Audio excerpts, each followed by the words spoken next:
Stadium. In this conference, there's a mountain of truth. Amid all the beautiful scenery, the competition is fierce. Run and gun Riley Nelson is one of the co-pilots for BYU, working in tandem with wild-winged freshman Jake Heaps. Today they're surrounded by flyboys. Tim Jefferson calls the shots for Air Force, while few hit the throttle like Asher Clark. Cougars, Falcons, time to get a move on in the Mountain West. On Versus.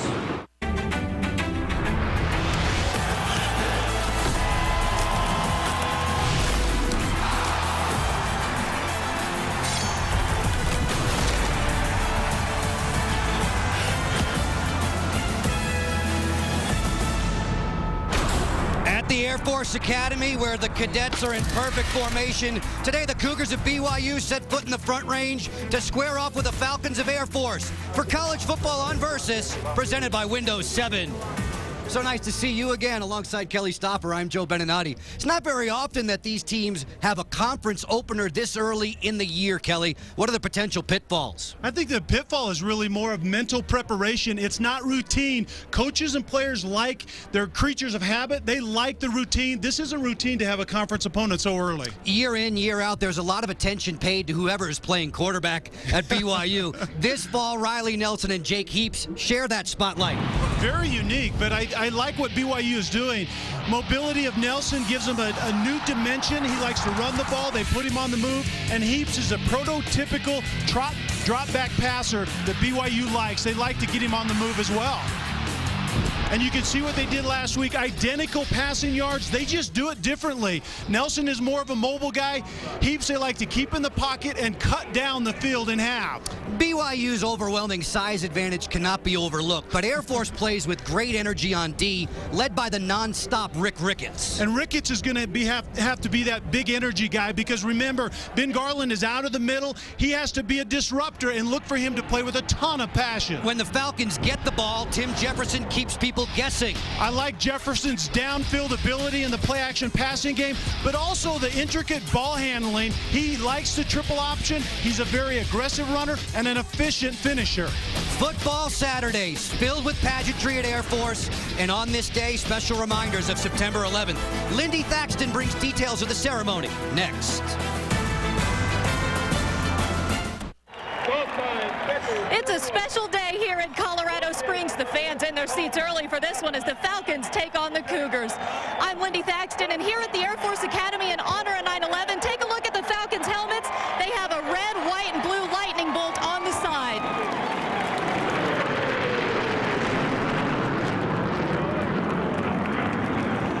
There, another special part of Air Force tradition is the flyover, and earlier today, 2 honorary team captains did the coin toss. NYPD Detective Steve Hayden and then Kenny Haskell, a New York firefighter. He lost one brother in the North Tower, and Joe, he lost the other brother in the South Tower. A special day for them. Lindy, whenever we have the good fortune to broadcast a sporting event involving our U.S. Service Academies, we feel extremely blessed to be surrounded by so many brave men and unselfish women.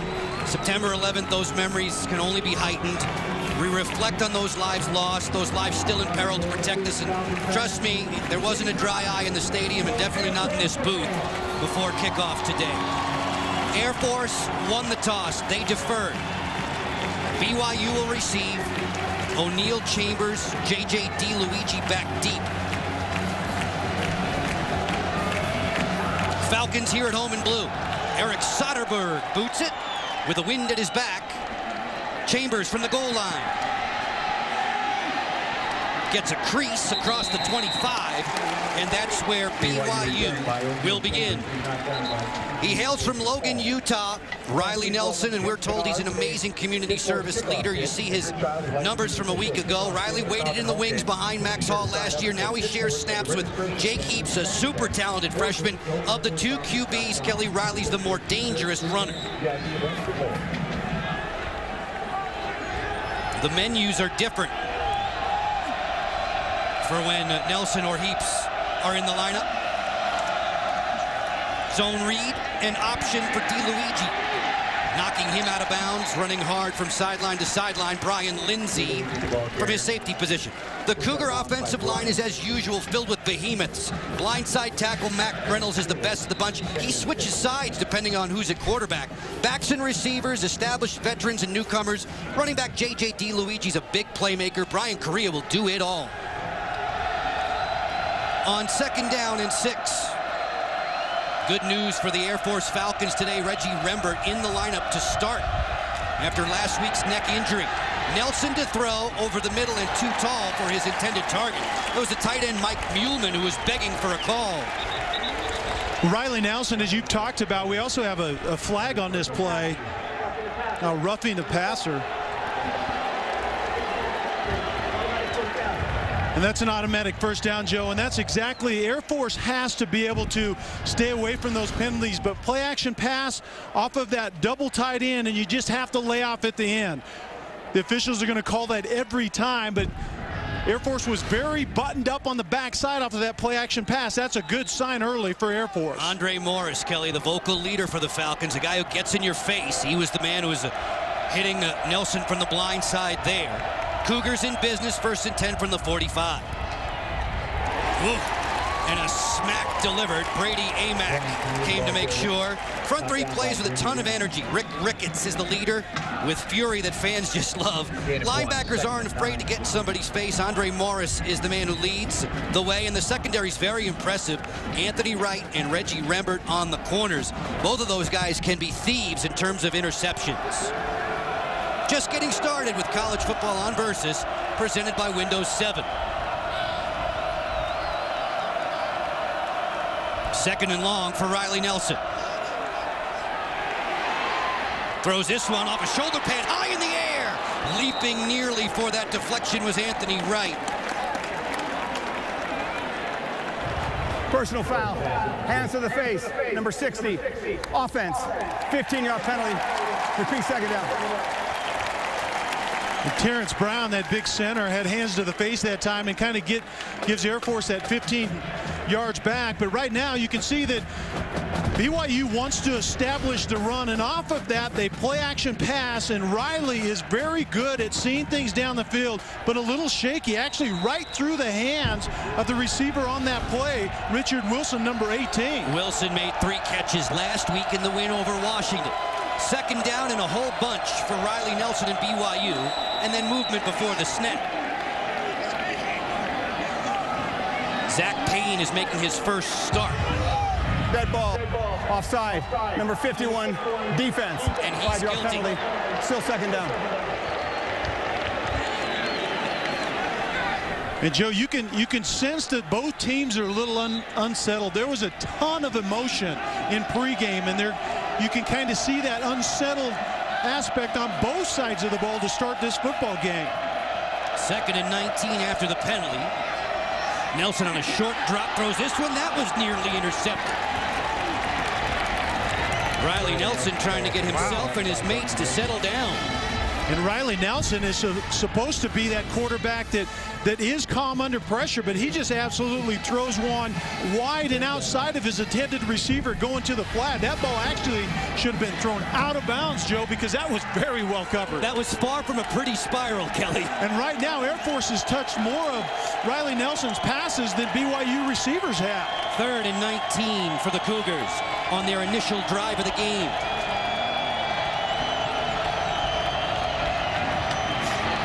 On the option, Nelson carving into Falcon territory for 1st down yardage. A flag down.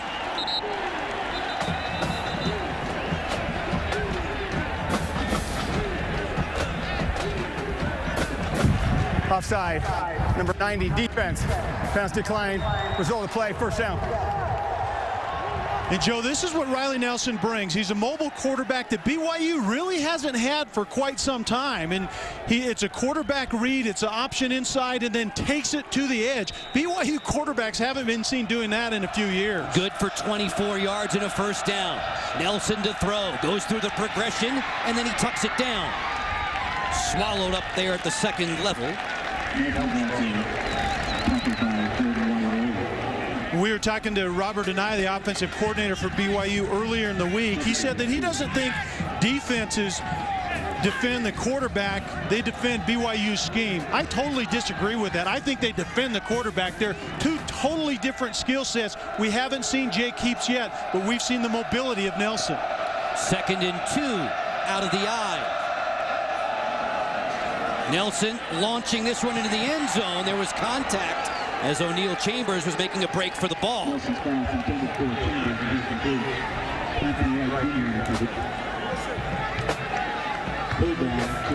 What you're going to see out of Air Force defensively as well, watching at home, they're going to stem up front.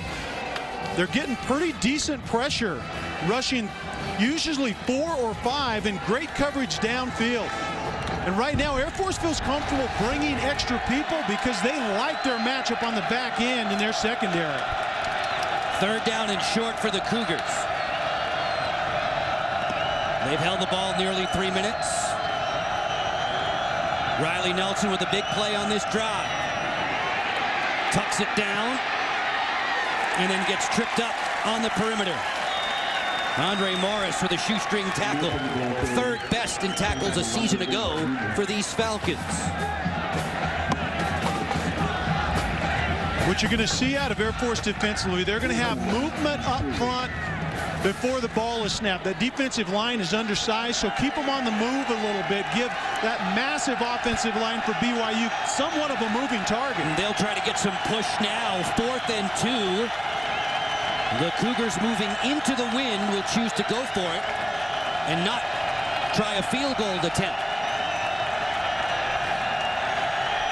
Falcons rush 5. Nelson racing ahead for 1st down yardage and more inside the 20. Last man off the pile was P.J. Paul. A pickup of 11, Kelly. And this is a design quarterback draw. The quarterback is looking outside, but you can see the lead blocker in Korea is coming up inside, leading the quarterback on a designed quarterback run. Very well executed for BYU. The nose tackle, Gardner, who plays with great energy, who hustled back to help out with Adeji Paul on that tackle. 1st and 10 for BYU, driving early. Brady Amack with a collision, and you could hear it as the junior linebacker picks himself up after rattling the fillings of Riley Nelson. Yeah, and Amack is actually shaken up on the play. He's down and is going to need some attention, but that's the 2nd time he's been like a Mack truck coming up there and feeling on that quarterback. His teammates call him Amtrak. Have a listen to this. Damn. Somebody got derailed. No kidding. And at the end of it, Amack maybe got the short end of the stick on that collision with the quarterback, Riley. And Riley's not a big quarterback. 6 feet tall, about 207 pounds. Brady Amack up under his own power, making his way back to the sideline. But you can see how Robert Anae for BYU is putting Nelson really in the game plan, his mobility. And then there's a switch of gears when Heaps comes in.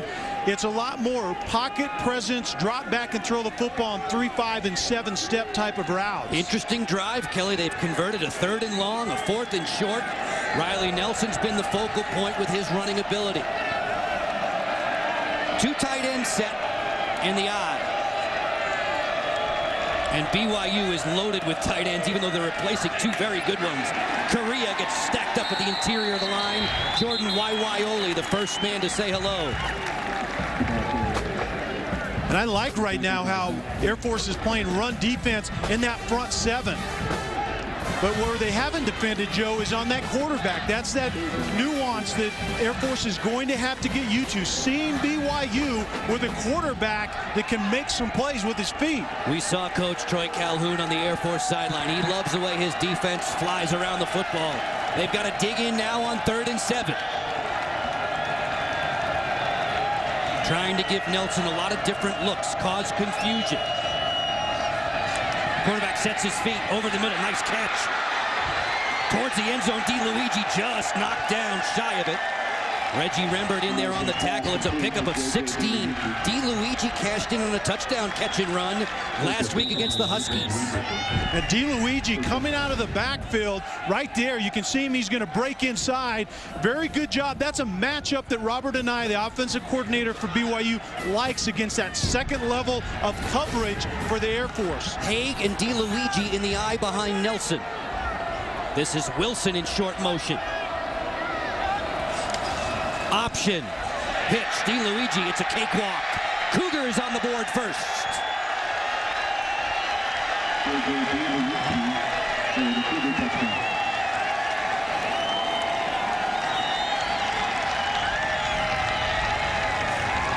Kelly, that was the end of a very physical drive from the Cougars. Physical and very diverse. You saw a lot of things out of BYU on that drive, and Riley Nelson, the quarterback, handled every one of them extremely well. The extra point try from Payne, right down the middle. J.J. DeLuigi. Coaches say he's just tapping into his potential. This one's too easy in Colorado Springs. BYU in front.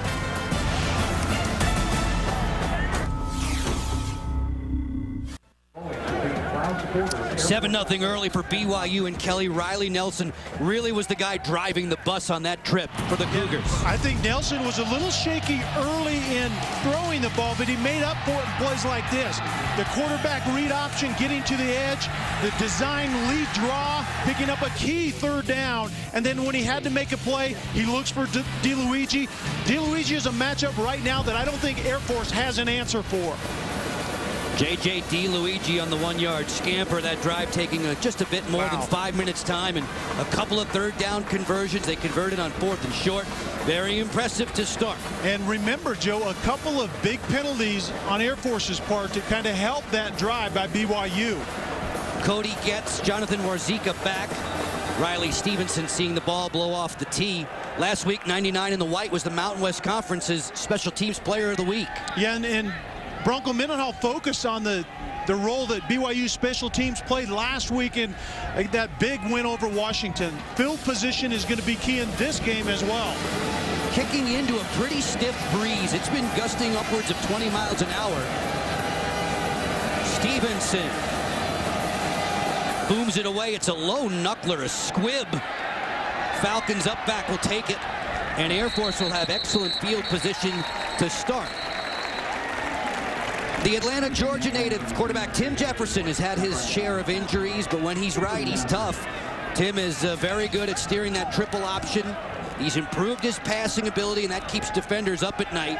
The coaches are going to tell us that he's become a more vocal leader, Kelly. That wasn't always his nature, though. It really isn't. He leads kind of quietly, but he's trying to become more vocal at the quarterback position. You have to do that. Asher Clark, Jared, 2 in the backfield with him. Halderman in motion, first play from scrimmage for the Falcons, and flags fly.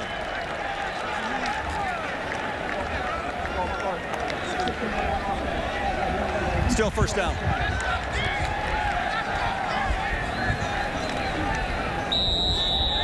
Mountain West Conference officiating crew today. Referee is Carl Richens.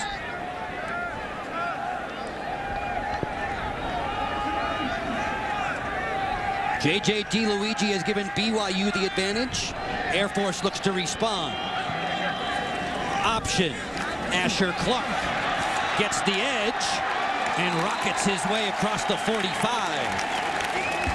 The offensive line for the Falcons has been just about totally revamped. Center Michael Hester giving up almost 60 pounds to the BYU nose guard today, but he'll manage just fine.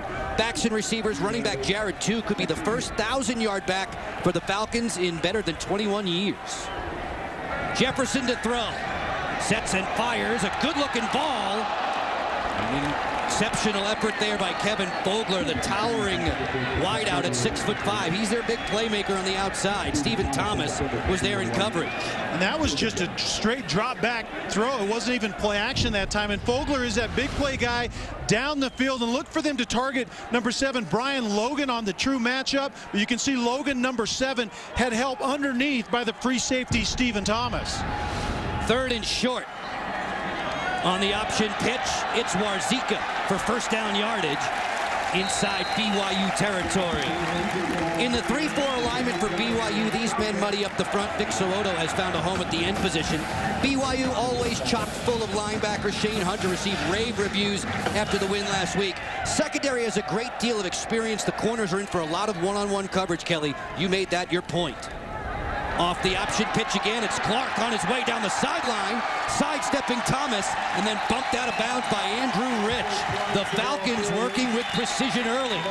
The Falcons going with a stacked look in the backfield, and they're going to be very diverse, making that new front seven for BYU try to figure it out and recognize formationing. BYU is new up front. That matchup, the front seven from BYU, how quickly can they get up to speed? And the offense didn't get enough yards for a first down. Personal foul, number 60. First down.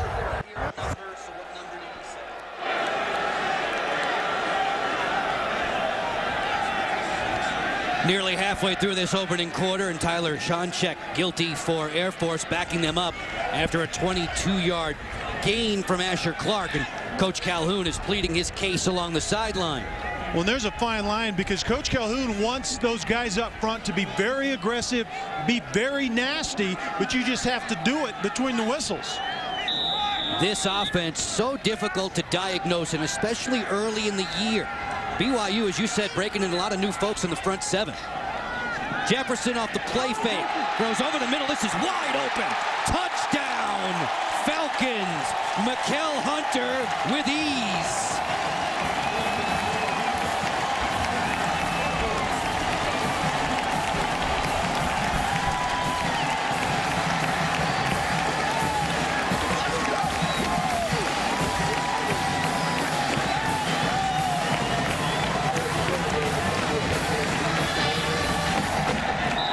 Little razzle-dazzle and a wide open Mykal Hunter.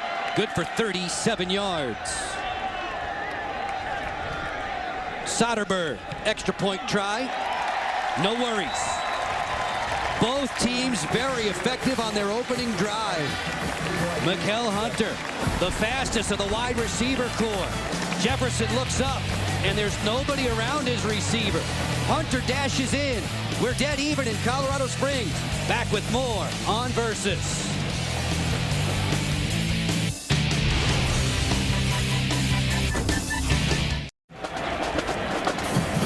Well, if the first 7 minutes are any indication, this is going to be very high scoring today. College football on Versus, presented by Windows 7. Bronco Mendenhall and his troops coming in off of a very impressive win last weekend, Kelly. Very solid showing against the Washington Huskies. Yeah, he was very happy about his guys last week, but right now, his front seven and actually his free safety, they didn't have their eyes right on that last drive, and they're going to be gashed by this Air Force Falcon scheme if they don't get it right. A lot of happy cadets. O'Neal Chambers back deep for BYU with J.J. DiLuigi. Soderberg's boot well over the head of DiLuigi and some 9 yards deep in the end zone. He's going to stay put right there. Let's go back to the touchdown play for the Falcons. Jefferson, this is too easy. Pitch and catch. And you're going to get motion this direction. The quarterback's going to come here, but this is Hunter. This is where the pass is going to. This is the free safety. Keep your eyes. I freeze it right there. This free safety is committed to run. Here's his pass coverage responsibility. That's exactly what BYU has to do. It's called keeping your eyes right, Joe. Be disciplined on reading your keys and staying home. A new series for the Cougars. They scored on their first one with Riley Nelson at the helm. And the lefty yields the floor for the second series to the highly touted freshman. Jake Heaps fires on the money before Luke Ashworth. Jake Heaps out of the state of Washington, this freshman throws a beautiful football at a young age. Yeah, that was a thing of beauty. And what you're going to see now, the menu calls for more in and out zone, typical run plays, and then personnel, kind of two backs, just like you see right here. But 3- and 5-step drop, Joe, is what we're going to see out of Heaps. As if stopping BYU wasn't tough enough. Heaps on a short drop. slings this one out off the hands of DiLuigi, incomplete. And the youngster says, my bad, right away. And it was his bad. He just threw a ball a little bit low and outside. But right now, look for Air Force to try to confuse the youngster a little bit. Try to get him to hold the football just that extra little second and get the pressure to him right here in this situation in particular.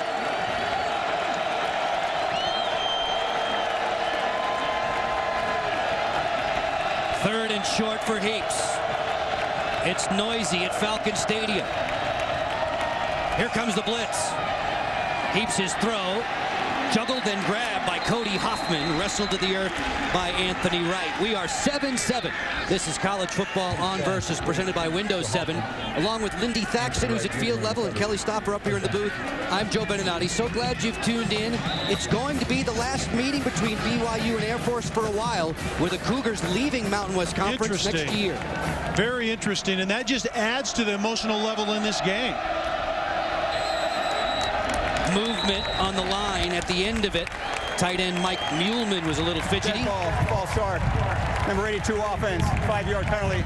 Still first down. Both teams are just a little bit anxious to start this game. It was interesting the first time, the third down situation, it was 3rd and 2. Offense is in control of that, but Robert and I elects to throw with Jake Heaps. Very comfortable with that youngster in that situation. After the penalty, it's 1st and 15. Ground game. DiLuigi, fast feet across the 45. Brady Amack, who was nicked in the opening series. Healthy as a horse there to make that tackle. DiLuigi is someone that Bronco Mendenhall and his coaching staff are very high on. Working quickly now. DiLuigi again to the boundary with room down the sideline. Cuts it inside. DiLuigi on his way. Just brought down from behind. Lost the football into the end zone. It's live and it's scooped up. Patrick Hennessy, the linebacker, has it for the Falcons. We await word from the officials.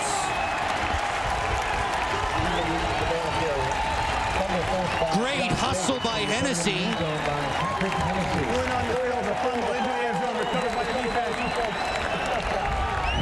I don't think there's any question about this, and the change of pace by BYU getting DiLuigi down the sideline does a nice job, but the strip from the behind right there, you can see the arm coming up with Davis does a nice job of recognizing that DiLuigi does not see him. Hammer the football is about your only chance. A huge play by Davis. All that negates a 43-yard run for DiLuigi and gives the Falcons the football back, as we are just a little bit more than halfway through the opening quarter. And remember the takeaways that we talked about with Air Force at the top. There's one right there. Led the nation in turnover margin. Little razzle-dazzle here.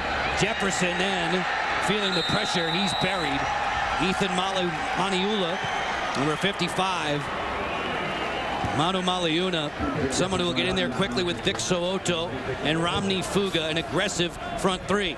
And somewhat of a transition offense type of call, kind of like a fast break in basketball. When you get the ball back on a turnover, you can see right there, plus 22 turnover margin last year was just absolutely absurd. But that's the way Air Force has to win football games.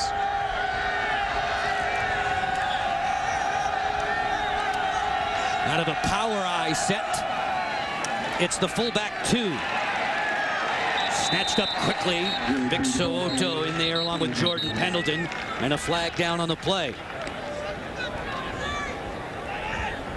Jared 2, physical fullback with breakaway speed. That's a perfect combination for the way Air Force likes to run the offense. Here's the call. Illegal motion. Number 10, offense. Penalties decline for the play. It's 3rd down. Goodness me, Kelly. 7 penalties already.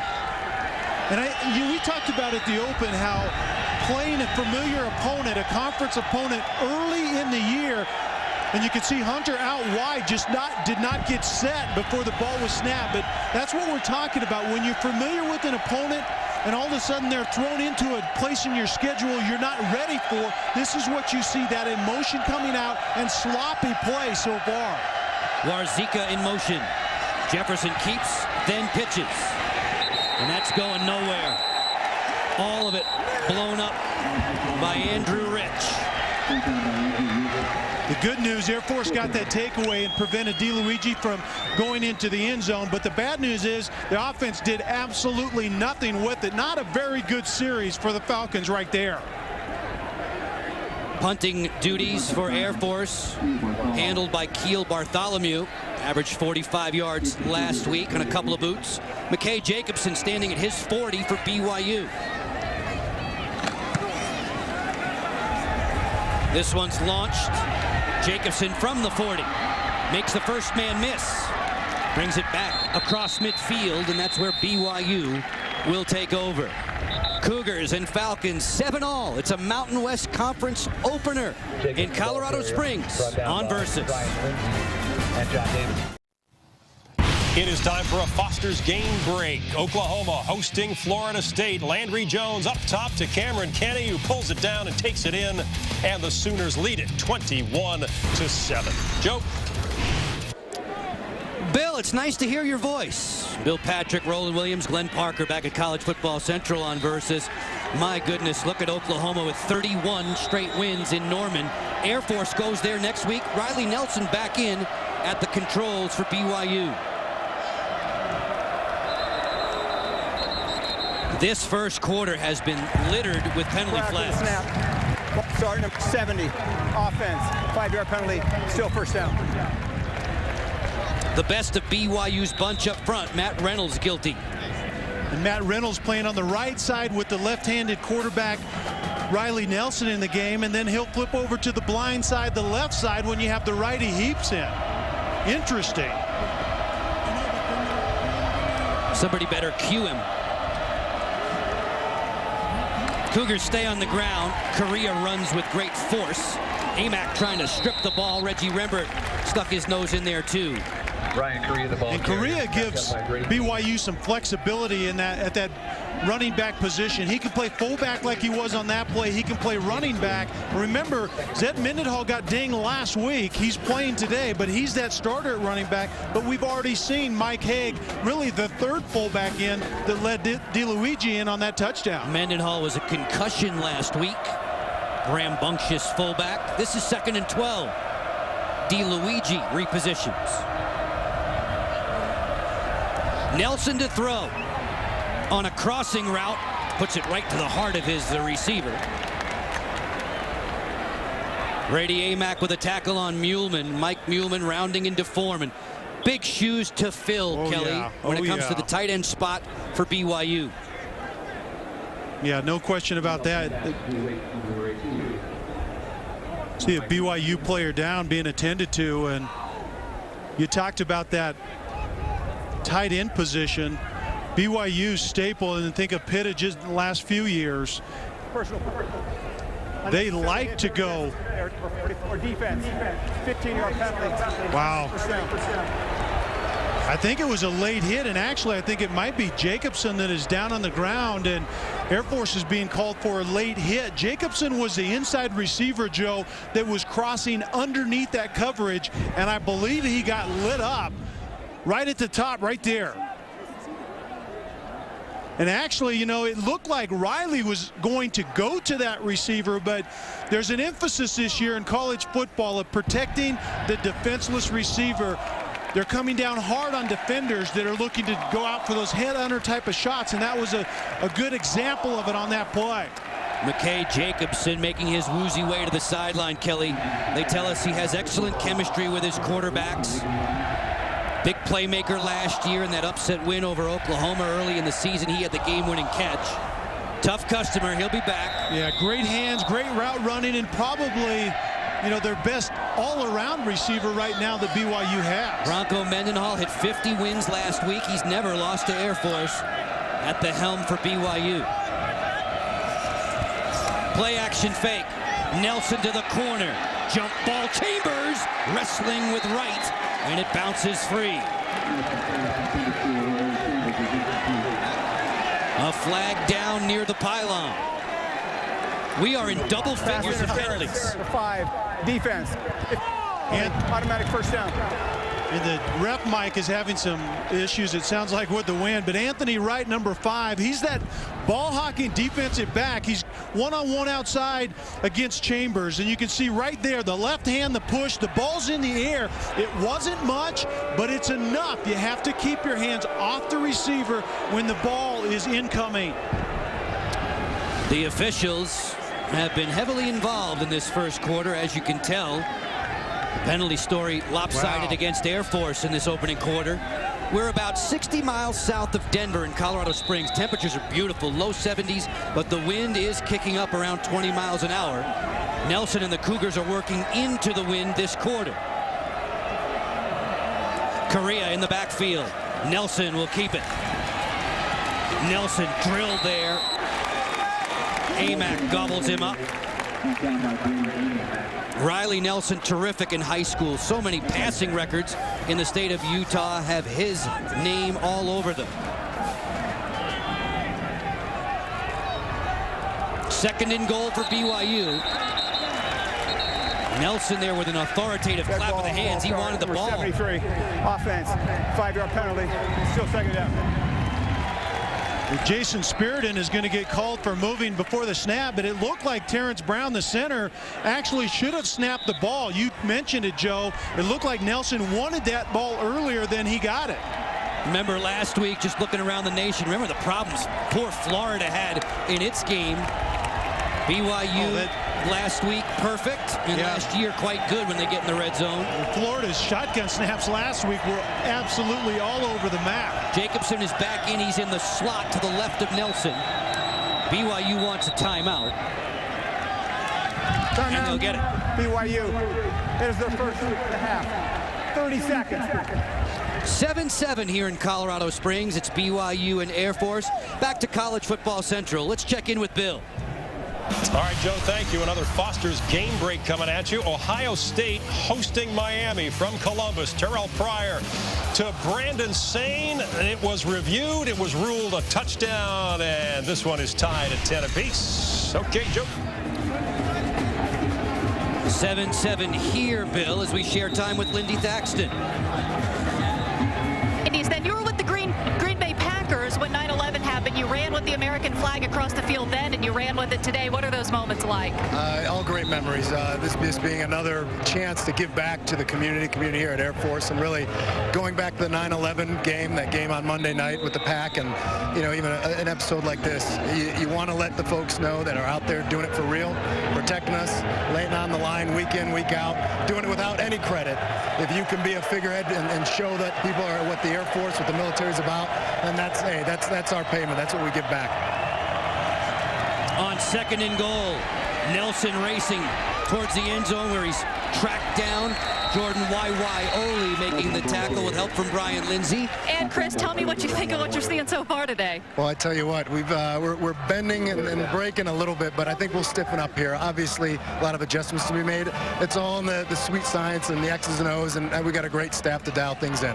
Up against a bit of a juggernaut in this conference, and obviously give BYU all the respect in the world, but today's our day. Thank you, Chris. Joe? Lindy, thank you. Chris Gizzi, now 35 years of age, out of St. Ignatius High School in Cleveland. All-American at Air Force in '97. Third down and goal for the Cougars. Nelson says it's my ball. Riley Nelson to the corner. Touchdown, BYU.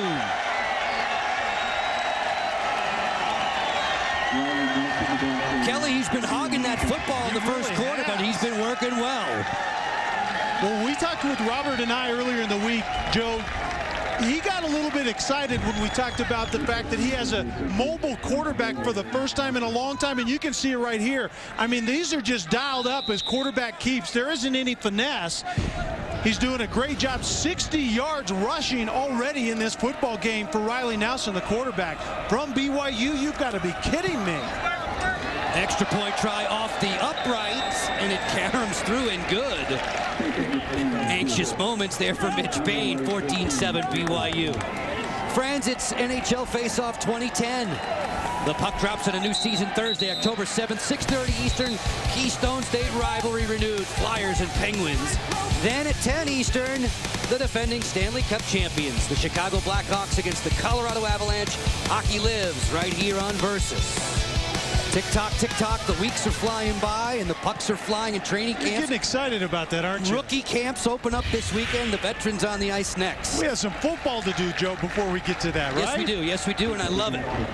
BYU fans are appreciative of Riley Nelson and the Cougars in this opening quarter. And you never think of BYU being able to run really what is the spread option offense with their quarterback being a legitimate run threat. And right now, Air Force hasn't figured out how to stop the fact that their conference rival BYU is doing just that offensively. Getz and Warzika comparing notes before this kickoff.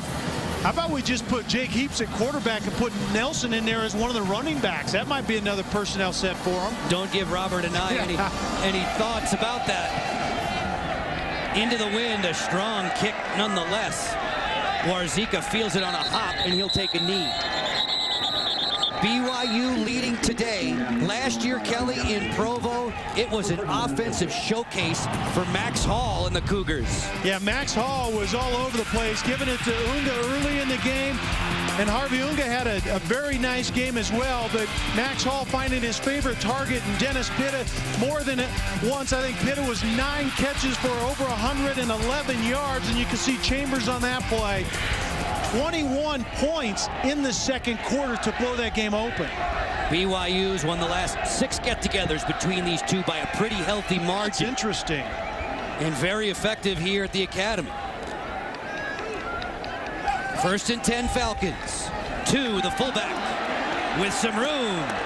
Good pickup there by Jared, 2. Brian Logan tripped him up. And don't forget about the fullback, 2, in this offense, because really when this offense is really humming, the fullback is getting carries and getting yards. And Troy Calhoun told us that yesterday. They have to get the fullback established in order for this offense to be successful. Falcons blew out Northwestern State here last weekend on Parents Weekend.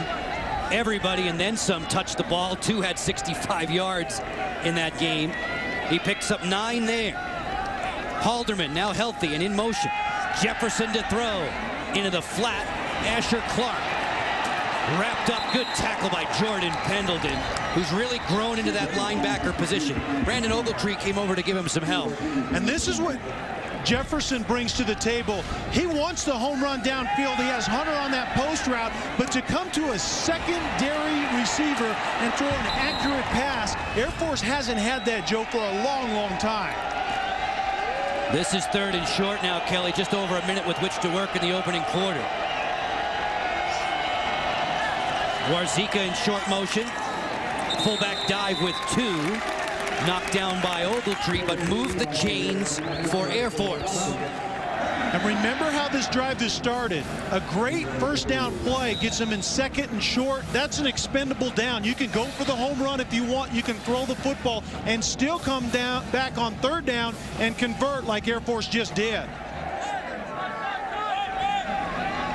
Under a minute to go. They show that power eye set and run the option to the boundary. On the pitch, Warzika undercut. Corby Eason and Shane Hunter combining on the tackle. And Joe, and you talked about the power eye more than once today, and Air Force sees a little something there. They've been able to pitch the ball and get both front fullbacks really outside leading that play. It's been very successful. These 2 guys becoming blockers. 8 more yards on that first down pickup. Jefferson now checking with the sideline. If you allow Air Force to be that successful on first down, you're going to have a long afternoon here at the Academy. That offensive line specializing in cut blocking. Jefferson to throw. Floats it out for Asher Clark. Steps inside of Hunter. Ogletree making the tackle with some help from the secondary as we near the end of this opening quarter. A first down pickup, a gain of 9 for the Falcons, who trail by 7 here at home.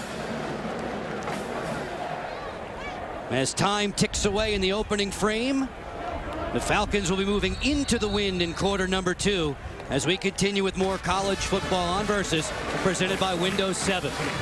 It's a happy group of Falcons supporters here in Colorado Springs. A classy and respectful display at Falcon Stadium. BYU, Riley Nelson leading the charge for the Cougars. But Tim Jefferson and the Falcons aren't going away anytime soon.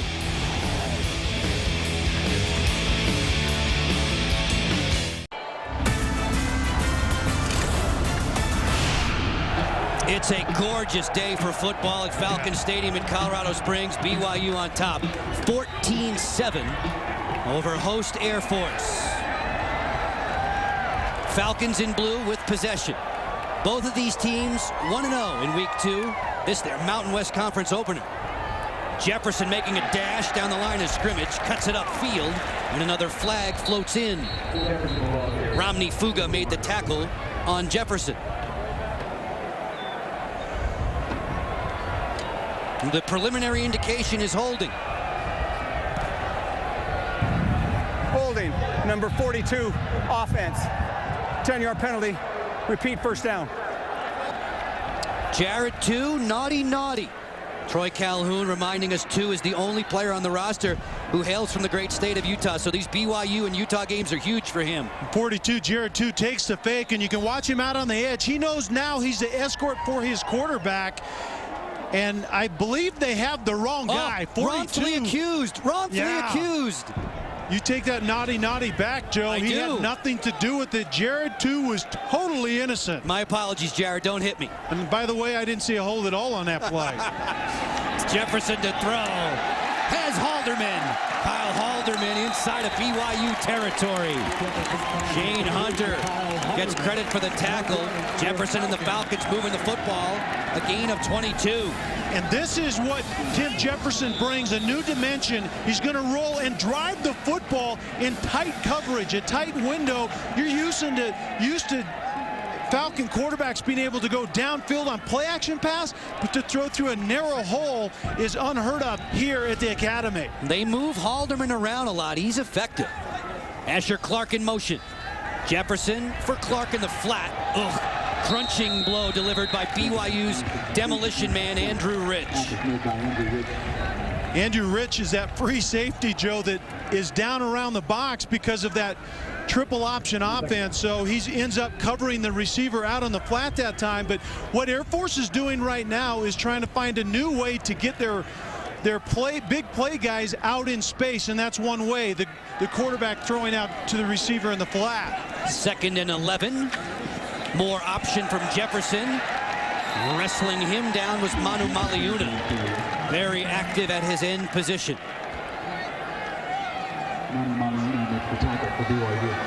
Ethan Manu Maliuna, who had the big pass block last week to secure a victory over Washington.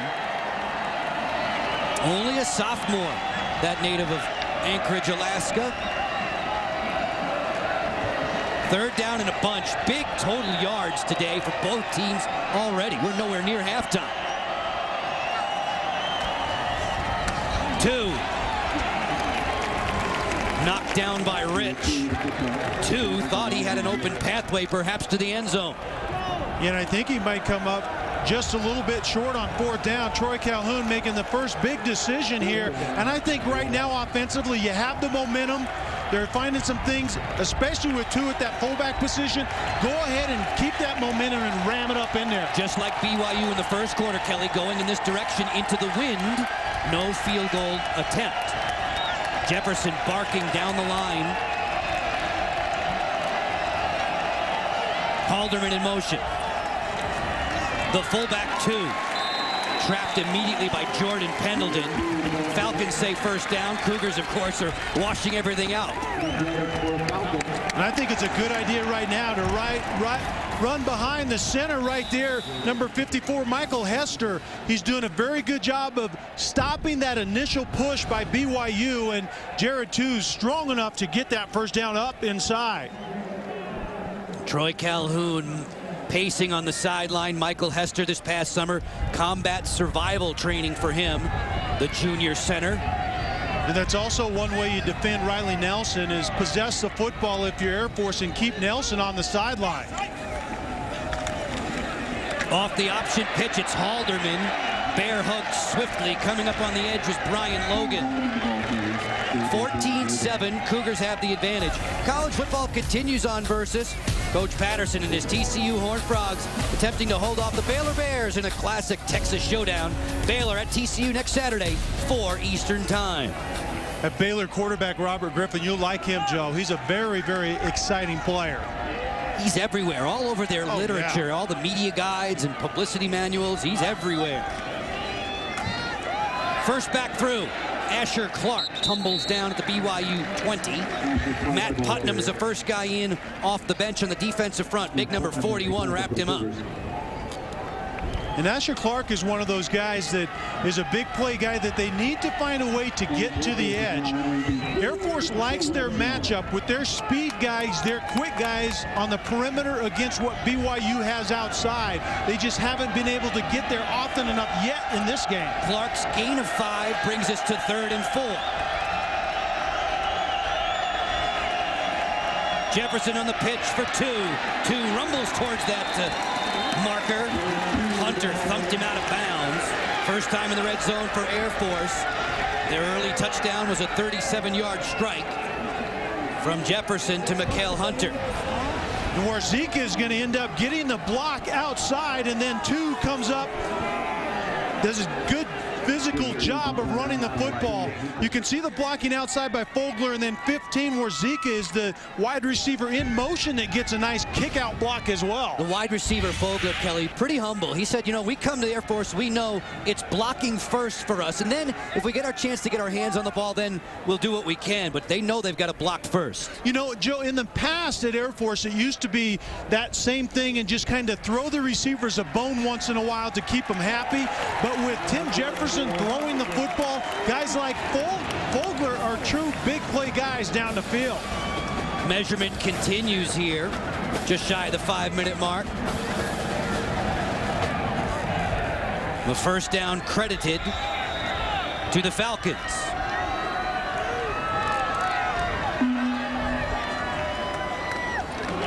Two down at the 6. Dragging tacklers with him all the way. Jordan Richardson was riding on his back. Now, Joe, it's good to keep in mind if you're watching Air Force, the offensive line is blocking as if the fullback's getting the ball every time, and right now they're getting a tremendous push. Into the red zone, just over 81% effective last year. They're in rhythm now, Kelly. Yeah, you can see they're moving it well. And that rhythm starts with the offensive line up front. The way the triple option works is up front, they're expecting the fullback to carry the ball every time. They're blocking as if he is, and then it's the quarterback's responsibility to read dive key and then get out to the pitch man outside. First and goal for Air Force. Jefferson turns the corner. Touchdown, Falcons! Tim Jefferson, a 5-yard run. Triggering the celebration inside Falcon Stadium.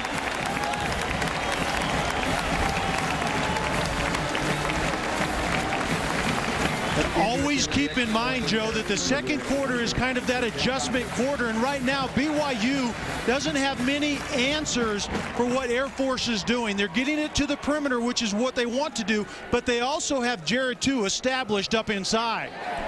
Extra point try from Soderberg, who nailed all 8 of his last week. He's 2 for 2 today, and this game is tied up at 14 all. Tim Jefferson at the wheel for the Falcons. Says, I'll take it. And when he touches down, this game is tied in Colorado Springs.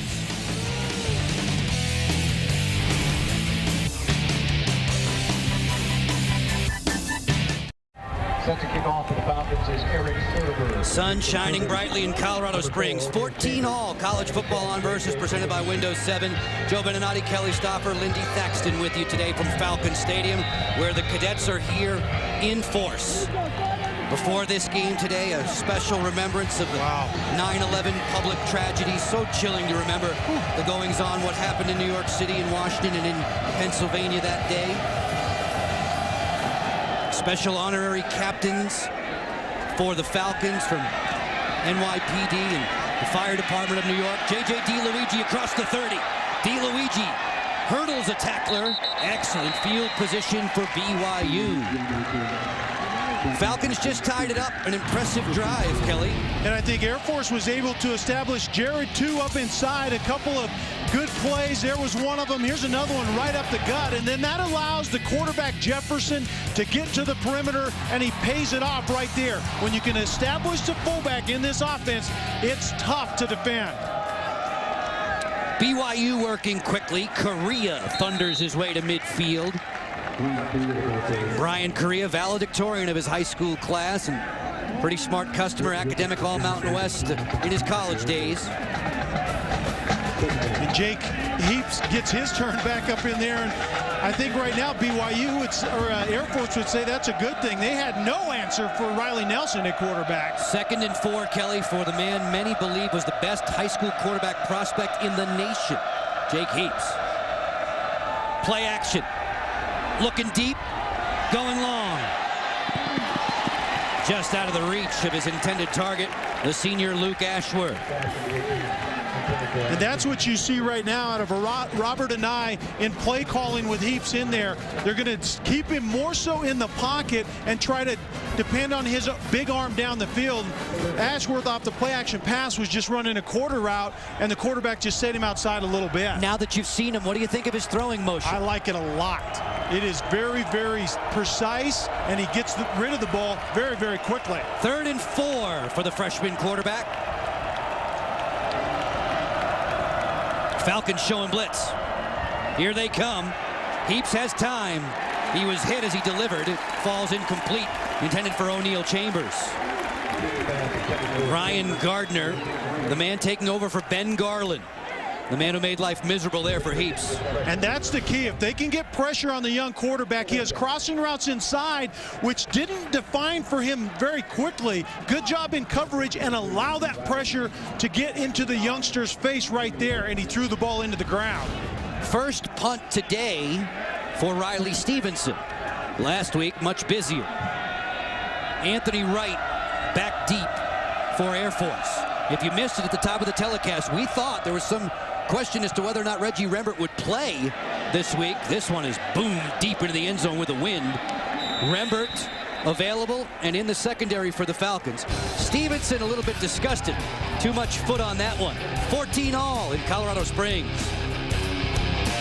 And Bill Patrick ahead on the Geico Halftime Show. I'll be joined once again by Roland Williams and Glenn Parker. We'll have a live interview with Mountain West Commissioner Craig Thompson as he discusses the future state of the Mountain West. Plus, we'll update you on today's huge upsets. All right, Joe, back to you.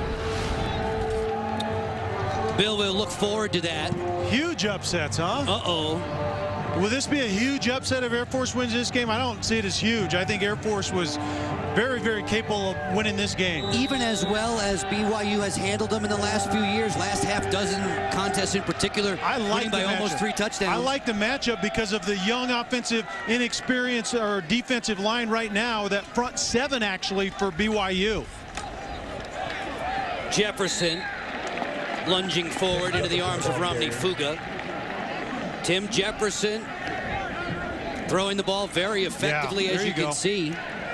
And Joe, I like this matchup for Air Force because right now, BYU in their front 7, they don't have many answers. And remember, there are a lot of new faces, and this is a very, very difficult scheme to play against if you haven't seen it before. The Air Force has won 15 of its last 19 here. Running the option for Warzika. Warzika crumpled on the sideline there. Andrew Rich and Jordan Pendleton teaming up on the tackle. I think Air Force was actually favored by a couple coming into this game, but I wouldn't see it that way with BYU's success. Falcons broke in a lot of newcomers last weekend. Troy Calhoun told us yesterday, you know, I'm looking forward to seeing this team a year from now, once they get some seasoning, especially in the offensive line. He thinks that offensive line can be really good in 2011. You know, Joe, it's all about continuity up front, especially in this scheme that Air Force runs. Continuity on the offensive line is king. 3rd and short. The pitch for 2, well played on the outside. Excellent work by Jamison Frazier. The junior gets well-deserved congratulations there. And that's something that BYU has not been able to do in this game, is get that edge defender to keep his outside leverage free, his outside arm, and go make a play. And Frazier did on 2 on that play. 4th down and short. The Falcons will punt.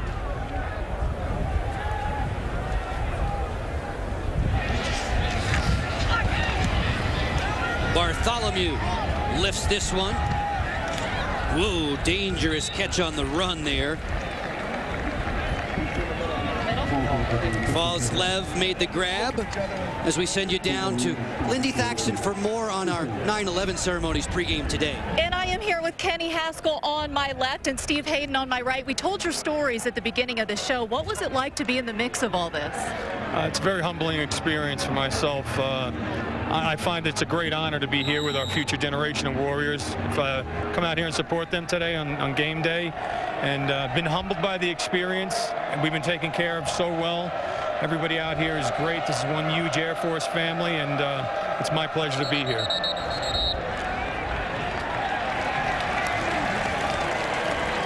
And for you, sir, you were a part of this coin toss as well. What's it mean for you to be here today? Well, it's great to be here at the Air Force Academy with the people who are really going to be carrying on and fighting the war on terror.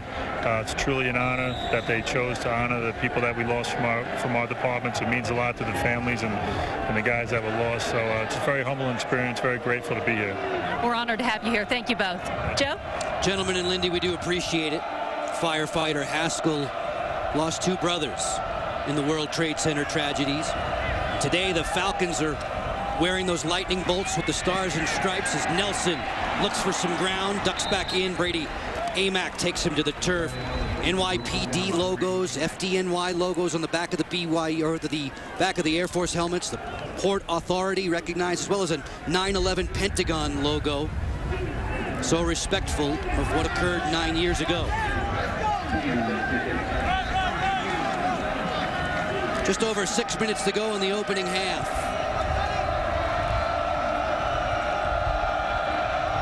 Nelson out of the gun. Looks over the middle and connects. Korea there as we send you back to College Football Central. Here's Bill. All right, Joe, thank you. Another Foster's game break. Keep it in the Mountain West for UNLV and Utah. Eddie wide into the end zone from 3 yards out, and Utah leads 10-3 in Salt Lake City. Joe. Bill, Utah has been letter perfect against the Rebels in Salt Lake City. They've beaten them 7 straight times there.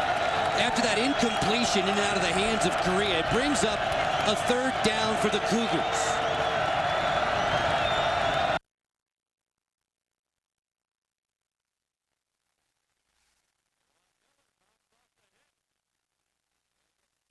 Football!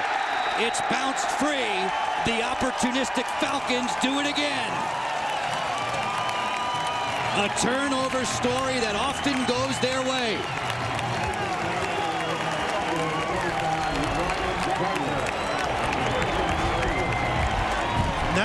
This is the second time, Joe, when BYU had something going and getting down the field.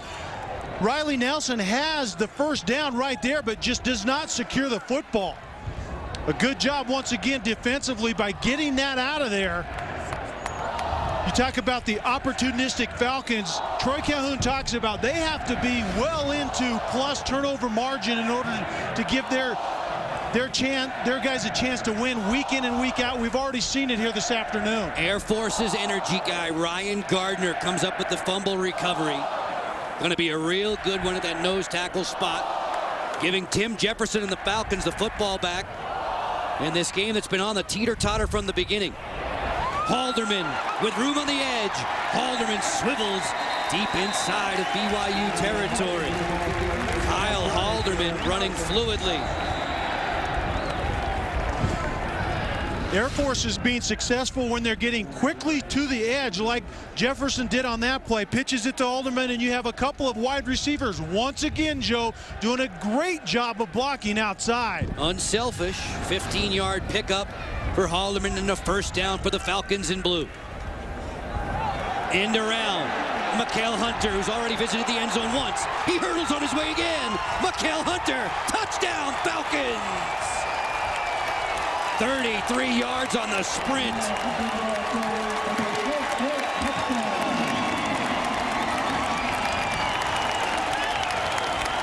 First lead on the day for Air Force. And some trickery pays dividends. When you have BYU's secondary having to feel so fast to try to defend that option, and then you get them on a gadget play, the reverse to their speed guy and Hunter right there. Great play call at the right time when BYU was getting lathered up to try to get outside to defend that pitch. The extra point try is nailed by Soderberg. 21-14 Air Force. They have not beaten BYU here at home since 2002. Hunter with a pair of touchdowns, making a break for it. Mikael Hunter and the Falcons in front on home turf.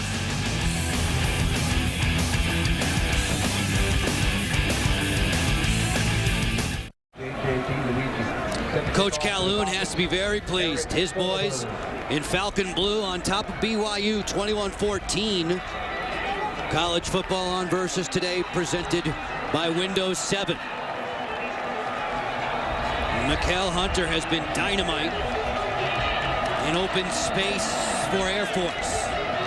Chambers and DeLuigi back deep to take the kick from Soderberg into the wind.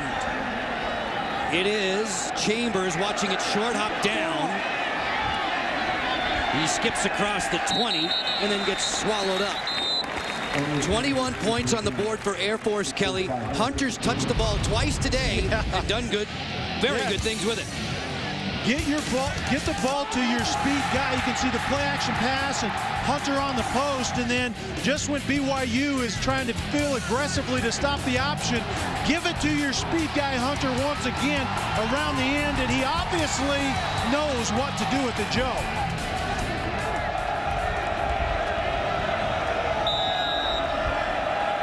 First and 10 for the Cougars. Traveling on the road. They were perfect last year away from Provo. Josh Kazada being repositioned by the quarterback for this series, Jake Heaps. Heaps throws. It's intercepted right into the waiting arms of Reggie Rembert. Falcons in business again. Joe, we talked about defensively, the Falcons want to make the youngster feel some pressure and hesitate. This is a great job right here. Watch he hesitates right there, and it gives Rembert the time to get soft underneath that corner route. A very good job, as you can see it here. Rembert plays the flat route and then recognizes the deep route, and the Falcons know how they have to win football games here at the Academy. Plenty of guys pumped up there, Kelly. They had 20 interceptions last year, the Falcons did, and 19 of them. 19 of them from the secondary. Unbelievable. Rembert and Wright, the primary figures in that.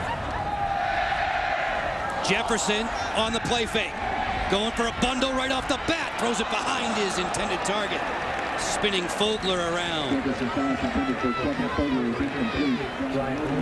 And once again, Air Force wanting to kind of that transition offense and capitalize immediately off the play action pass.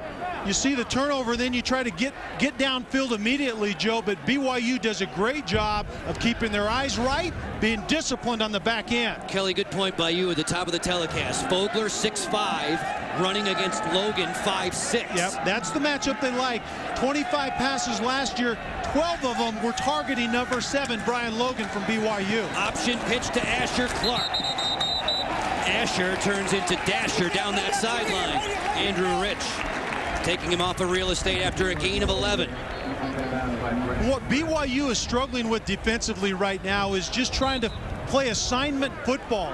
That offensive line from Air Force is doing a nice job of getting in their legs, and those guys that have to fill the alley on the edges are just a little bit late. Apologies, the pickup was 9, brings up 3rd and short.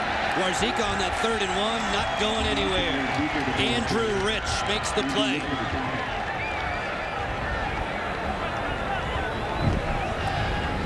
Third and short, and Air Force tries to go wide, and BYU does a great job of defending on that play. Andrew Rich, that free safety playing in the box against that wide pitch, does a great job on that play. 4th down and long, into the wind regardless. Off the bench comes Air Force's place kicker, Eric Soderberg. He had a 29-yarder last week. This one's awfully close to 50. They mark it for 48. It's on the way. It's hooking, and it's no good. That's a tall task today, kicking into a wind about 15 to 20 miles an hour. 21-14 Falcons. Hosting just one race a year, Izod IndyCar Series makes its annual stop at Japan's exclusive twin ring Motegi. Just 2 races left. Tight point standing. It could be the most pivotal race yet. Can Will Power continue his dominance with teammates Dario Franchitti and Scott Dixon hot on his tail? Indy Japan 300 next Saturday, 11 Eastern on Versus. That was a great stand by BYU's defense. Air Force took the ball away but got no points. Victory BYU. This stadium capacity is 46,000. Nelson hands off to Correa. Ryan Correa upended. Anthony Wright on the tackle.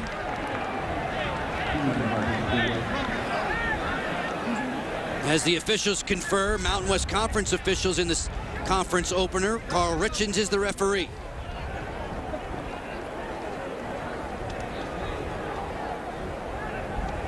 Three minutes and 45 seconds away from the Geico halftime show. Bill Patrick, Roland Williams, and Glenn Parker today. Back at our studio. After the play,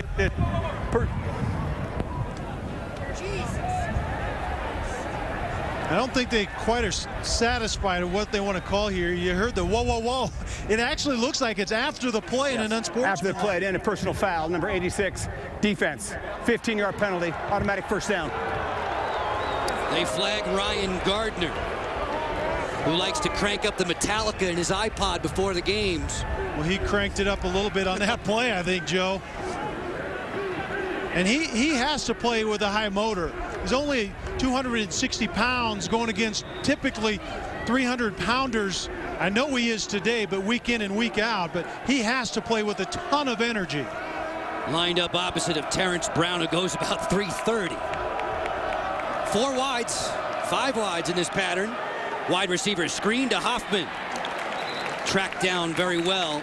That's Rick Ricketts coming to call on him. A furious player up front for the academy.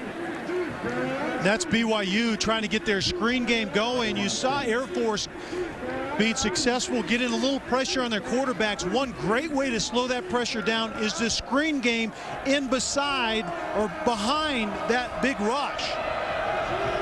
2nd and 7 for the Cougars. Nelson changing the play.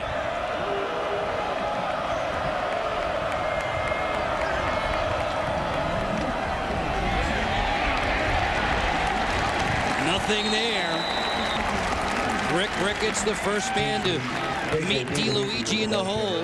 Anthony Wright also speeding in, keeping the dangerous DeLuigi under wraps. And as always, this is the money down. 3rd and 6 or more. It typically is advantage defense if Air Force can dial up something to get pressure on Nelson, but contain his ability to break it down with his feet. Big win totals for BYU under Mendenhall. You just saw that. 11 and 2 last year. 3rd down and 7. Nelson wants to tuck it down and run. Not going to have enough time to do it. Brian Lindsay in from his safety position. Loves to hit.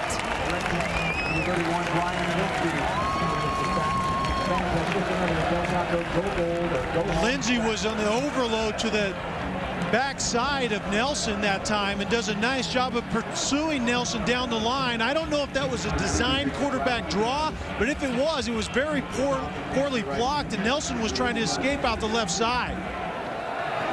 Davis back deep along with Wright. Stevenson will punt it for BYU, trailing on the road by 7 late in this opening half. Stevenson just tries to guide this one on the wings of the wind there. It's caught for a fair catch deep in Air Force territory by Anthony Wright. Next Saturday, the Mountain brings you another big Mountain West Conference matchup. Utah battling New Mexico. You can watch live in high definition. The Lobos looking to defend their turf and line up against the Utes. It's Utah and New Mexico, September 18th. 6 p.m. Mountain Time, only on the Mountain in HD, where the West is one.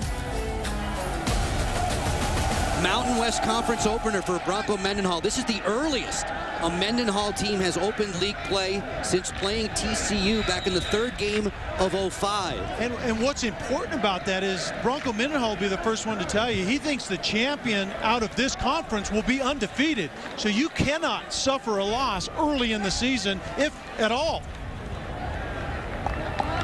Falcons content to run out their remaining 1 minute and change in this opening half. Geico halftime show coming up. A reminder, Mountain West Conference Commissioner Craig Thompson will chit-chat with the boys back at College Football Central. We'll be turning things over to Bill, Roland, and Glenn very soon. I certainly think Troy Calhoun has to be very, very happy with the way this first half played out. They've been efficient offensively, have a couple of classic takeaways, which is becoming their trademark. That's the way you have to win here at the Academy. Definitely their calling card. Tim Jefferson chooses the fullback. Time ticking down to 30 seconds left. BYU had the advantage early in this game. Air Force tracked him down and went ahead. A couple of first half touchdowns from Mikael Hunter. As these two teams will make their way to their respective dressing rooms. Falcons all fired up and deservedly so, trying to end a 6-game losing skid straight up against Bronco Mendenhall's Cougars. And at the end of the first half, with the score, Air Force 21, BYU 14. Kelly, once Air Force found its rhythm, they were awfully tough to defend, weren't they? Yeah, they really were. They were getting the fullback established, 2 up the middle, and that allowed the quarterback to get to the edge and either keep the ball or get it to his pitch guys. And that BYU is going to have to do better in the second half. 21-14 Air Force. As we send you to Lindy Thaxton, she's got Coach Calhoun nearby. Coach, what are your initial thoughts as you head into the locker room? We got to play a little smarter. I think we had a bunch of penalties there where, our guys are cranked up. They want to play. You just got to play with a little more poise. And if we do that, we'll play better football in the second half. Did you see any weakness with BYU you think you can take advantage of? They're pretty good all across the board. So they got a good team. But I got to tell you, Air Force Falcons got a pretty good team, too. Thank you, Coach. Yes, ma'am. They know they're running into big, fast, and physical today. Plenty of red, white, and blue here at Falcon Stadium. After the break, it'll be the Geico halftime show. After this commercial break, Bill, Roland, and Glenn back at College Football Central. September 11 in Colorado Springs. We all remember Old Glory on Versus.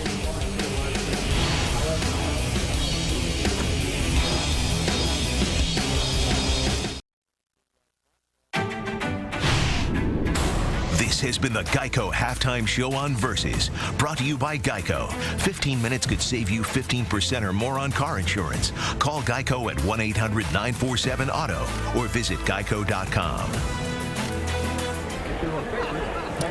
On a sunsplash day in Colorado Springs at the Air Force Academy, the Falcons have the lead over the BYU Cougars. It's 21-14 at the halftime break. We're just getting set for the start of the third quarter. Joe Beninati and Kelly Stauffer with you. And Kelly, you can take your time here a little bit. Analyze the quarterback play in this first half. We'll start with Riley Nelson, 69 yards rushing. He does play for BYU, not Air Force. And I think Jefferson, Air Force's quarterback, has done a very nice job. Efficient. I like his ball handling and play action pass. He has a big arm, too. It'll be a very interesting third quarter of play when this one unfolds. Let's look at some first half highlights.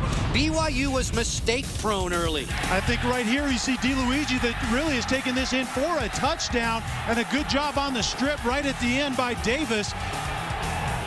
Air Force is opportunistic, and then Riley Nelson. This is just a quarterback run. He takes it into the end zone, but once again, the big turnover by Riley Nelson. He has first down yardage, was going to convert, but the big hit by Morris, the big turnover, and right there, Heaps throws it right into the arms of Reggie Rimbert, who wasn't even supposed to be on the field.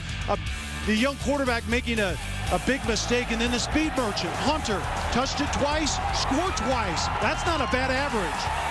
Falcons looking very dangerous as we settle in for the start of the second half. The Cadets love it here in Colorado Springs. As we send you to Lindy Thaxton, she has Bronco Mendenhall close by.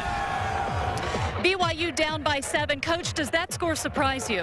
Not really. We know Air Force is a good football team. At this point, a reverse, a long pass, and a bunch of turnovers. They're outplaying us right now. We need to take the momentum back. What was your message at halftime? Just that. Our execution right now is going to have to get us back in the football game to where we have a chance to win. Too many mistakes. Thank you, Coach. Thanks.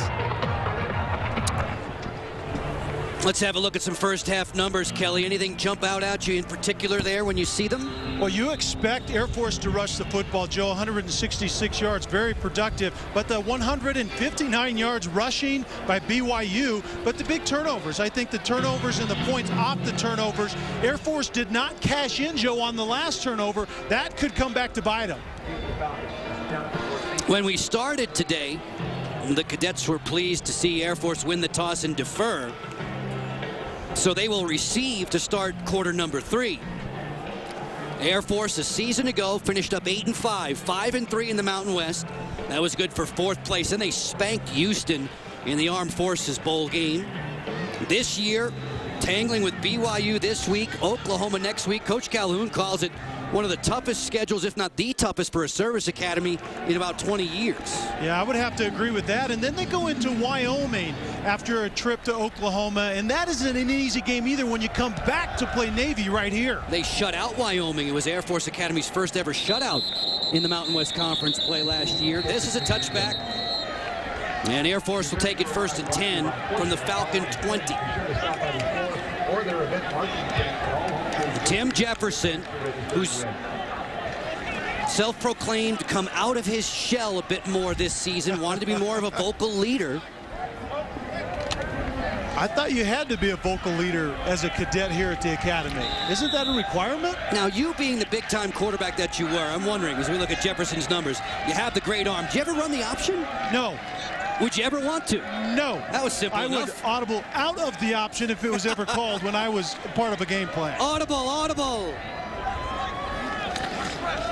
Start with the fullback dive straight ahead. Cougars stiffen quickly.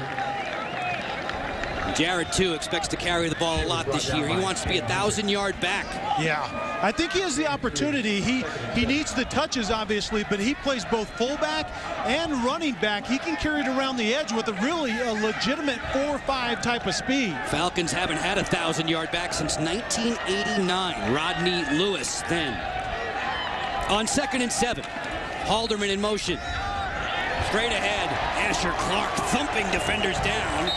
And powering his way across the 35, Jordan Richardson will get credit for the tackle. Air Force likes to establish the running back up inside, and it doesn't have to be the fullback. And you can see right here that it's Asher Clark. Is typically they're getting him out on the edge space type of guy, but he can run hard and physical up inside as well. Asher Clark looks like he's running pretty well as they tend to a fallen BYU Cougar. Clark had a hamstring injury crop up in training camp. BYU traveling in from Provo after last week's win. Andrew Rich remains down, the big hitter. Wow. In the secondary for BYU. And Andrew Rich is a huge part of what Bronco Mendenhall and this defense likes to do for BYU on the back end, but especially in this matchup against the triple option, he has to fill that alley physically. In BYU's form, he's known as the catback. Bronco Mendenhall with a look of concern. Air Force in front.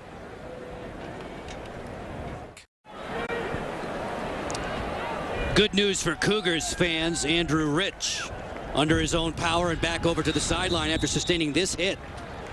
And Andrew Rich is that big safety that has to come down and fill, and it looks like right at the end he just kind of takes one right on the melon. May have been from his own teammate there, Austin Jorgensen, one of the linebackers. Opening series of the 3rd quarter. Air Force with a couple of Mykal Hunter touchdowns and a 21-14 advantage. Shane Hunter, no relation, wrapping up Jared 2. An opening series of the second half, Joe, is typically very indicative of the adjustments that have been made at halftime. Very important series, and BYU has to prove that they have answers to this triple option Air Force offense. 2nd and 8, Fogler in motion. Option. Jefferson says, follow me. He's wrapped up by Jamison Frazier. Very active, speedy linebacker for the Cougars. And Air Force doesn't really like to design touches for Jefferson to carry the football. And obviously they come at times within the design of the triple option. I think BYU right now wouldn't mind if Jefferson is the guy that has to keep the football. 3 for 7 so far on 3rd down conversions. Clark, beautiful head fake in space. Asher Clark picks up the 1st down yardage with a nimble move. And enough yardage for a Falcon. Once again, a great job of ball handling by Tim Jefferson, and then out wide in space. And you can see right there, Asher Clark on 48, Frazier, and absolutely he might need new shoelaces. And actually it was Steve Thomas, number 24, coming up from that safety position, once again trying to fill that alley. 10 more, Kelly, for Clark on that run. Jefferson to throw. Sets his feet and fires. Has his man. It's Kauth. With a flag down, Zach Kauth is bumped out of bounds. Kauth in the Fogler mold, a tall guy, 6'4". Personal foul, chop block. Offense number 73 and number 42. 15-yard penalty. Repeat, 1st down. Wow, that takes a huge play out of the mix, but the chop block, Wallerstein 73 is engaged in the defender, and then the fullback comes up and hits him at the same time. We can see right here, you can freeze it right there, stop it. You can see both offensive players are engaged at the same time. You just simply can't do that. Kelly, whenever a team faces Air Force, it has to be a tough day for the defensive linemen with all that chop blocking, all that cut blocking. Oh yeah, and it's part of the game. It's not dirty. Some people have accused Air Force of that in the past. Get real, it's just part of the game, but expect to be chopped to the ground if you're BYU. And back at College Football Central, you know Glenn Parker's chuckling in his seat right now just thinking about it. This is going to be ruled an incomplete forward pass. The shovel intended for Darius Jones. And I don't know that Glenn Parker ever played in an option offense, but he may have been cutting people just for the fun of it, knowing Glenn. Couple minutes into the 3rd quarter, Bronco Mendenhall's troops trailing in Colorado Springs by 7. Couple of costly turnovers in the opening half. Jefferson to throw. Protection breaking down. He launches it ahead. Halderman got spun around. It falls incomplete. There was not a defender close to Kyle Halderman.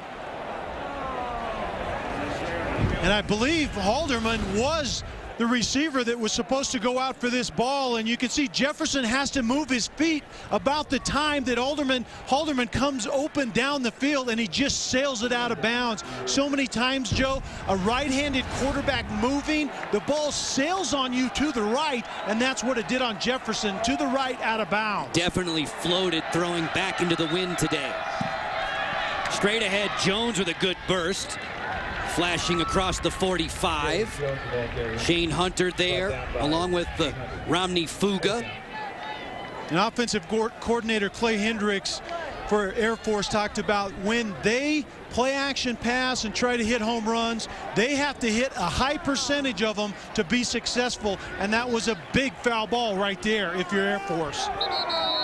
4th down and long. Tim Jefferson looking over at the sideline and now making his way over. You can see the lightning bolt on the helmets for the Falcons today. Stars and stripes, helping to remember the events of 9/11. Folks, World Extreme Cage Fighting returns live to Versus this September. Featherweight belt on the line. Champion Jose Aldo defends his title against heavy-handed Manny the Anvil Gamburian. And one of the WEC's best rivalries reignites. It's Jamie Varner and Donald Cerrone toe-to-toe. World Extreme Cage Fighting, September 30, 9 Eastern, only on Versus.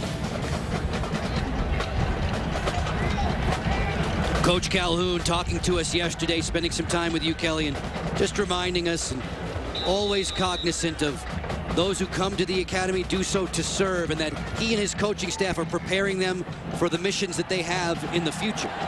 Yeah, it's far from just football here, obviously. It's about becoming a commissioned officer, and you can see that on the field of play as well. Jacobson was hit. It was a high hanging punt from Bartholomew, and there's a flag down.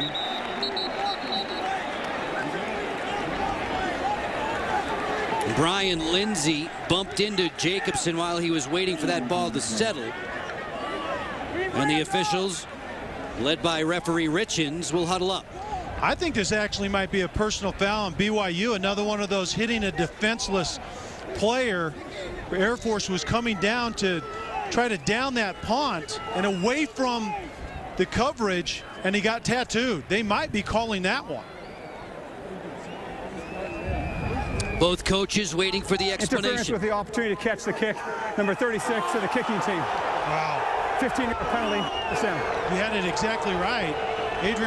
Andre Morrison coming down and interfering with that opportunity to catch this punt.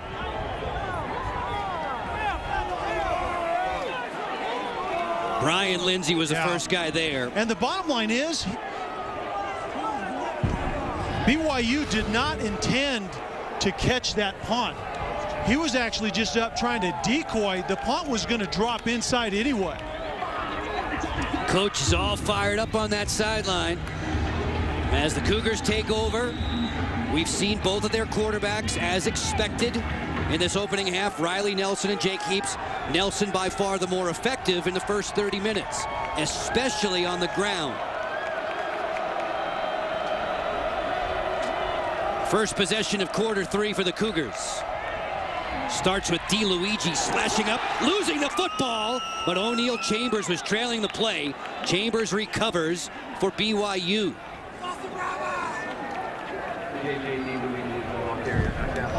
BYU can go to this two-back running game, and this is reminiscent of the past. BYU has been doing this really forever. Two running backs out of shotgun. You're balanced. You can go either direction, but the go-to guy right now for BYU is DeLuigi. They have to get him in the game. He's the feature back now, Kelly. BYU's all-time leading rusher, Harvey Unga, withdraws from school in April, violation of the school honor code. He's eligible to come back in the new year. He was drafted in the NFL supplemental draft as Nelson has the butterfingers here. Now he's down. Harvey Unga listed on the Chicago Bears injured list. He's on the IR. Remember what Bronco Mendenhall told us during the week when we talked to him, Joe, is he was very happy about their ball security and execution last week. Well, he's not going to be happy this week. They put the ball on the ground a few times. Air Force has gotten some of them, and other ones they haven't got, but very sloppy ball handling for BYU. Big totals on the ground, second down and long.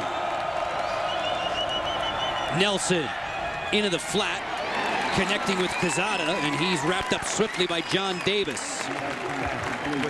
Josh Quezada got himself into the end zone last week. Robert Anai, the offensive coordinator, says this youngster's on that learning curve. And when he catches up with his mind, if his feet can go as fast as they can, then he's going to be a serious weapon for this Cougar offense. California native, Quezada Freeway League MVP. Third down and let's call it 10 for Riley Nelson.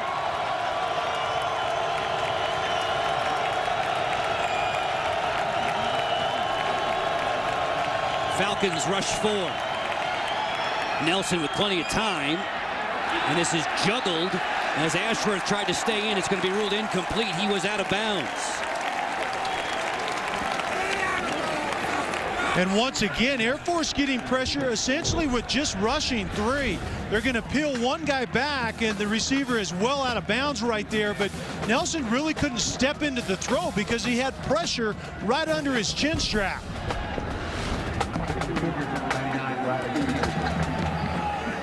Stevenson will punt. Anthony Wright back deep for the Falcons, who blitzed Northwestern stay here on Parents Weekend 1 week ago. BYU prevailed over Washington, beat back Jake Locker and friends. Another hanging boot, sky high. Wright says fair catch. First and 10 for the Falcons, trying to add to their 7-point advantage. Cougars on the road and in some discomfort in front of the Cadets.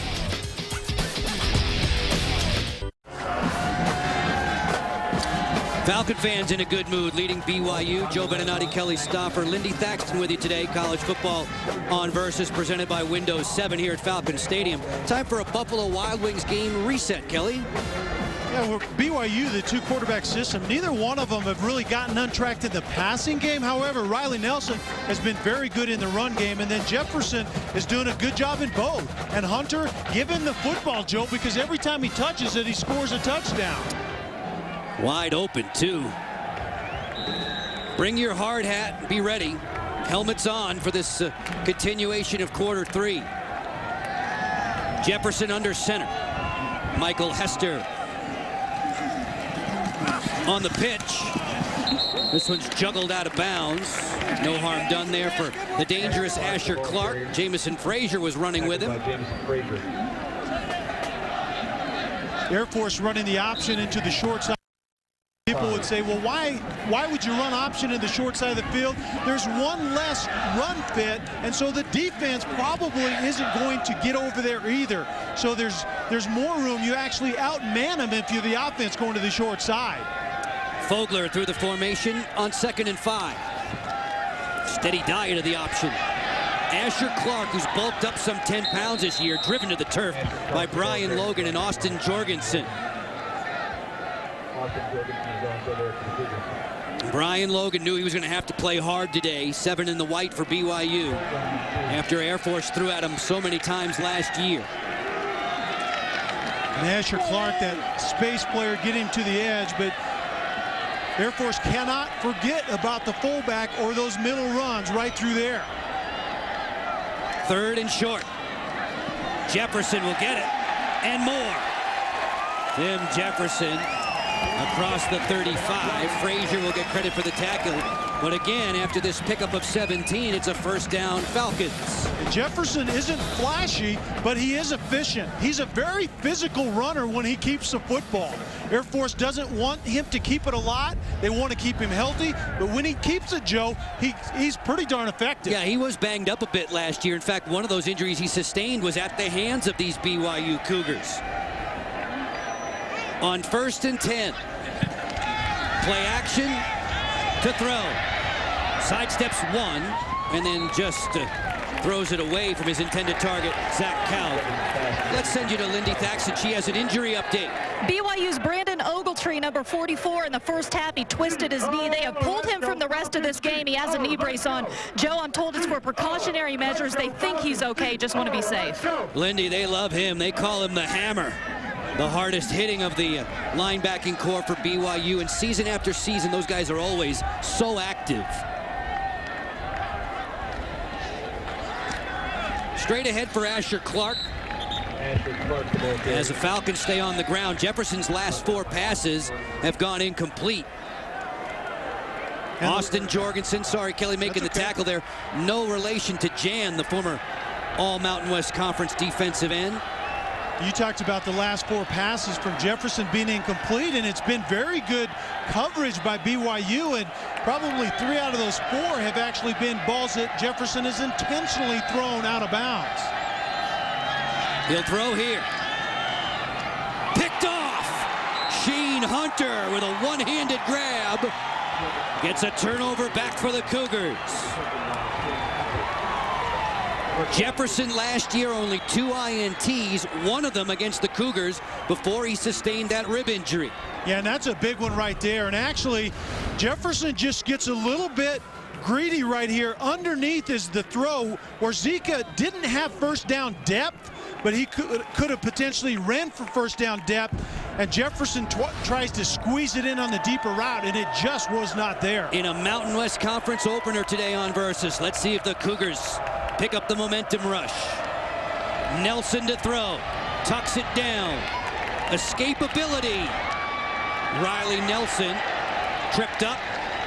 Making the tackle was Patrick Hennessy. Patrick Hennessy with the tackle for the Falcons. So many shoulder injuries sustained for Hennessy. Coach Calhoun just loves to see him on the field. Riley Nelson does a nice job in his decision making because of his confidence in his ability to make a play with his feet. He really goes one receiver, maybe two, and his third option always is to run the football. Passing numbers are minuscule. You just saw that for BYU. Movement before the snap.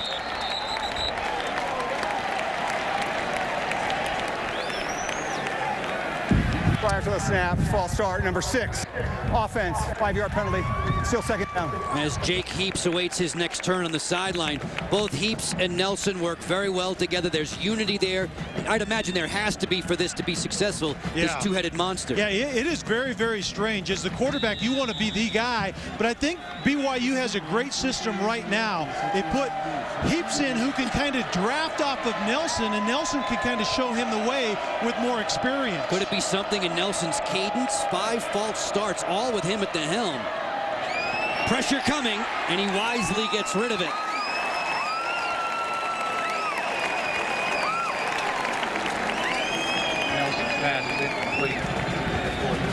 Air Force is so efficient at getting pressure, and this one's going to be 36. Morris coming from the top side. He's outside. He loops back inside, and number 72, Leto, does not get down inside to pick him up.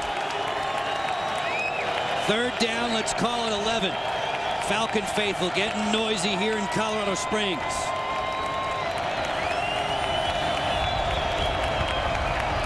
They rush 4.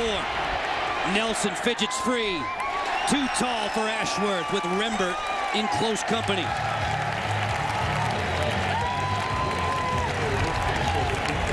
That third and long situation when Air Force is already confident in their back end ability with Rembert and Wright, and this one's going Rembert's way, just sails it out of bounds. But once again, pressure by only rushing 4 for Air Force is a very, very good thing. We can see it right here, the pressure at the end. Make the quarterback move his feet. Most quarterbacks aren't as accurate when your bottom half are moving when you're throwing. Kelly the dangerous Anthony Wright goes back deep. He had an 88-yard punt return against Army a season ago. We'll have an academy clash for you on Versus in early October when Navy comes to call. Stevenson's boot off the side of his foot. And Stevenson's trying to put some finesse on that. With all the wind at his back, he's just trying to flick it. Chance for us to step away. We'll carry on with more in the third quarter in a moment. It's college football on Versus.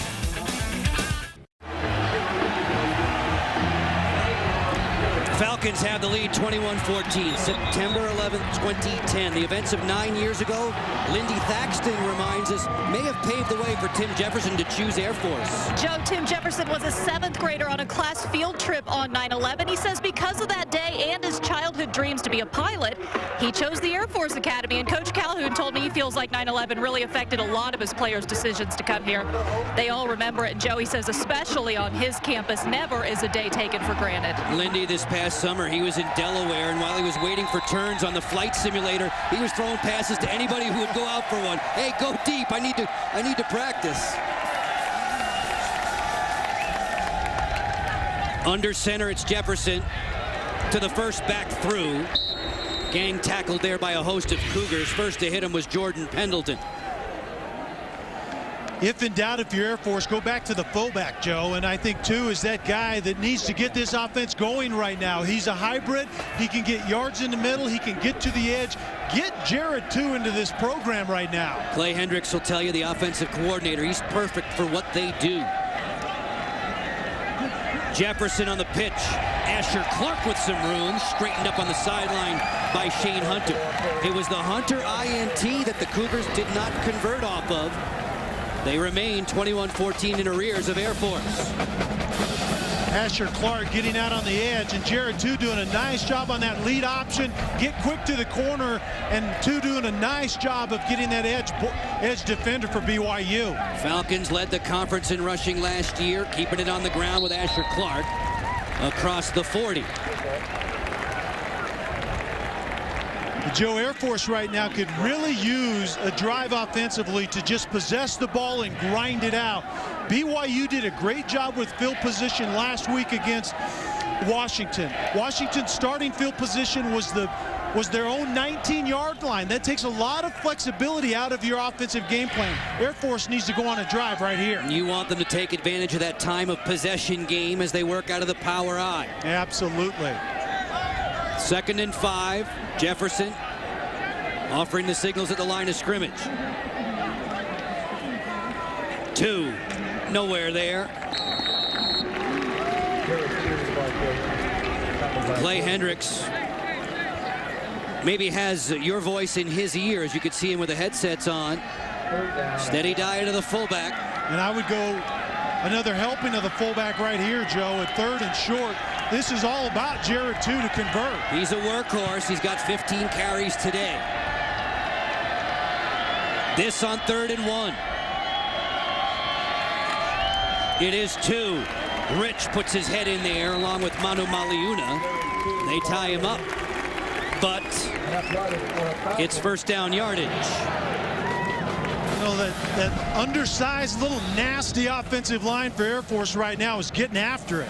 You can see Wallerstein right there did a nice job, and he's one of the bigger guys up front. But Hester and Schoencheck and Kahns, they're doing a great job of getting a hat on a hat and giving that option some room to roll. Very busy college football Saturday. We're with you in Colorado Springs. The Falcons leading the Cougars as Tim Jefferson goes on the run again. Vic Soto trips him up as we send you back to Bill Patrick now. He's standing by at College Football Central. Time for a Foster's game break. A rematch of the 2003 title game, Ohio State and Miami. After an interception return deep in Miami territory, Terrell Pryor does it himself, takes it in for the score. It's all Buckeyes right now, Joe. And Bill, when Ohio State won in the Fiesta Bowl over Miami back in '03, it provided the first national title for the Buckeyes in 32 years. Jefferson with a rocket shot that's deflected, intended for Fogler. Brandon Bradley was all over it. Jefferson's pass intended for Kevin Fogler. You might be able to hear the Falcon fans wanted pass interference, and Warzika is going underneath and Fogler over the top, and I think that's really a nice play, getting there about the same time the ball did. Kelly, we just got that report. Ohio State and Miami. Ja'Cory Harris and Terrell Pryor, both of them are very good buddies. Good friends trying to outdo each other today. Halderman in motion. Asher Clark straight ahead. Dangerously holding out that football to extend. Richardson will get credit for a tackle. Redshirted last year. Time is ticking swiftly away from this 3rd quarter. Troy Calhoun has another big call right here, trying to maintain that momentum that they have on this drive that started on their own 10-yard line, but they're doing a nice job. You don't really want to give it up right here, Joe. Beautiful day for football, Kelly. Temperatures in the 70s. They are going into the wind. This is 4th and 2. Option. Beautifully timed on the pitch. Warzika on his way to the house. Jonathan Warzika, touchdown Falcons, 46 yards for 6 points.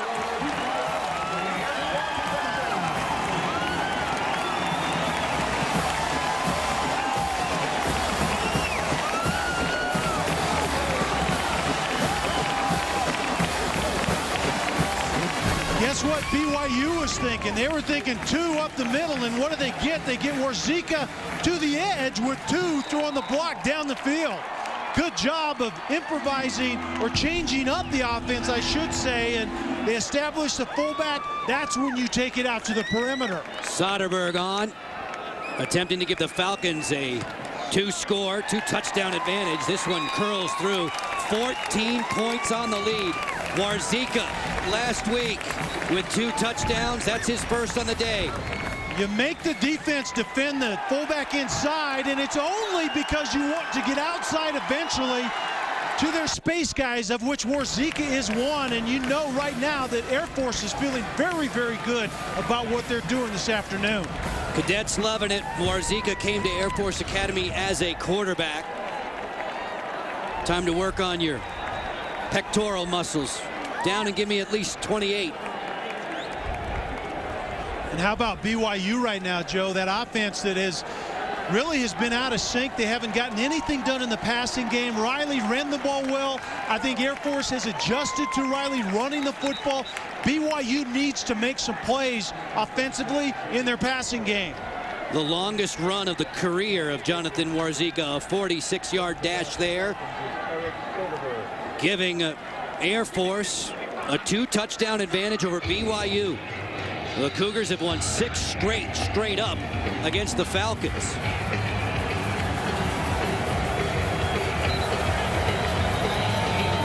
Reset the ball on the tee. Air Force's last win in this series, 24-10 in Provo back in 03.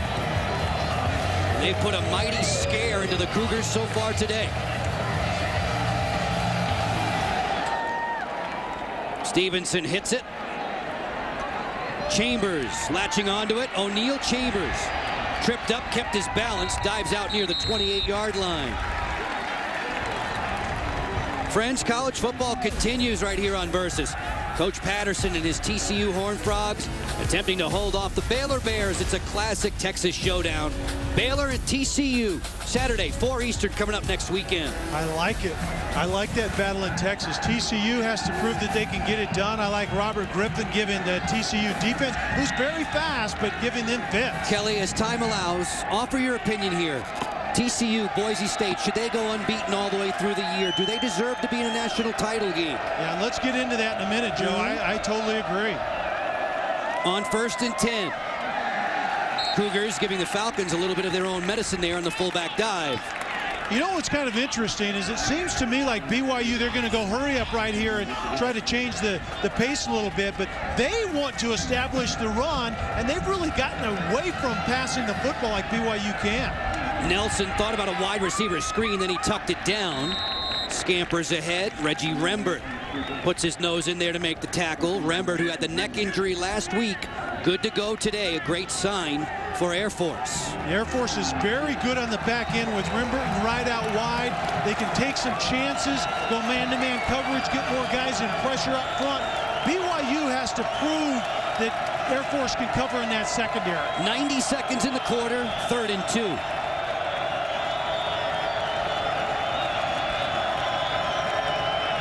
Blitz coming. Nelson has a crease there. Picks up the first down for BYU. Riley Nelson, very effective keeping the football today. You almost have to treat Riley Nelson in this Cougar offense when he's in as almost a spread option offensive team, because that's exactly what they're doing. They're run first. Their quarterback is a legitimate threat to run. They're passed way second. That was the youngster Zach Payne losing his lid there. DeLuigi upended by Reggie Rembert. That was a brilliant individual play to fend off first the blocker and then make the tackle. And cheers of Reggie from the Falcon faithful. Yeah, not only is Reggie playing, but he's playing very well. Fending off the blocker is first thing when you want to keep the leverage and try to work that back inside. But oh, by the way, while I'm here, I'll go ahead and make that play. 2nd and 11 for Nelson. Time breaking down. He's running for his life again. And tripped up, rattled there by Patrick Hennessy, who put a shoulder on him. The Falcons defensively have the Cougars frustrated right now. They do, because when Robert and I wants to throw the football, Air Force is doing a great job in coverage, and then Riley Nelson early in the game, Joe, was getting loose in those situations, and now Air Force is reacting out of coverage, becoming run defenders, and doing a very nice job. And that's going to do it for the 3rd quarter, so BYU will no longer have the wind at its back. Bronco Mendenhall's club on the road today and facing a very stiff challenge. Air Force a 28-14 leader after 3 quarters. The Bird is loving it in Colorado Springs. They're all pumped up. Falcons with some big plays, some opportunistic D, all in front of their cadets, who are extremely pleased.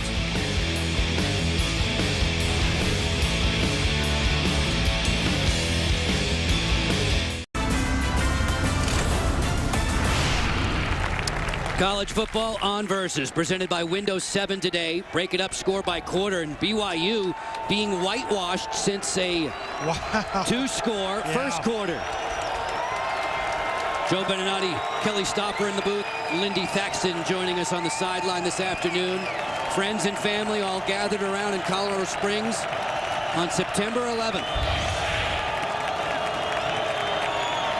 Jacobson in motion.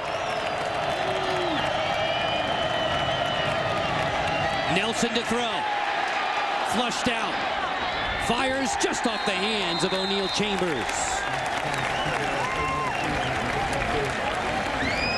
And once again, you saw the quick pressure by Air Force. It forces Riley out of the pocket, but because of 3rd and long, Joe, he can't run for that one. He has to throw it and just throws it a little bit too far inside.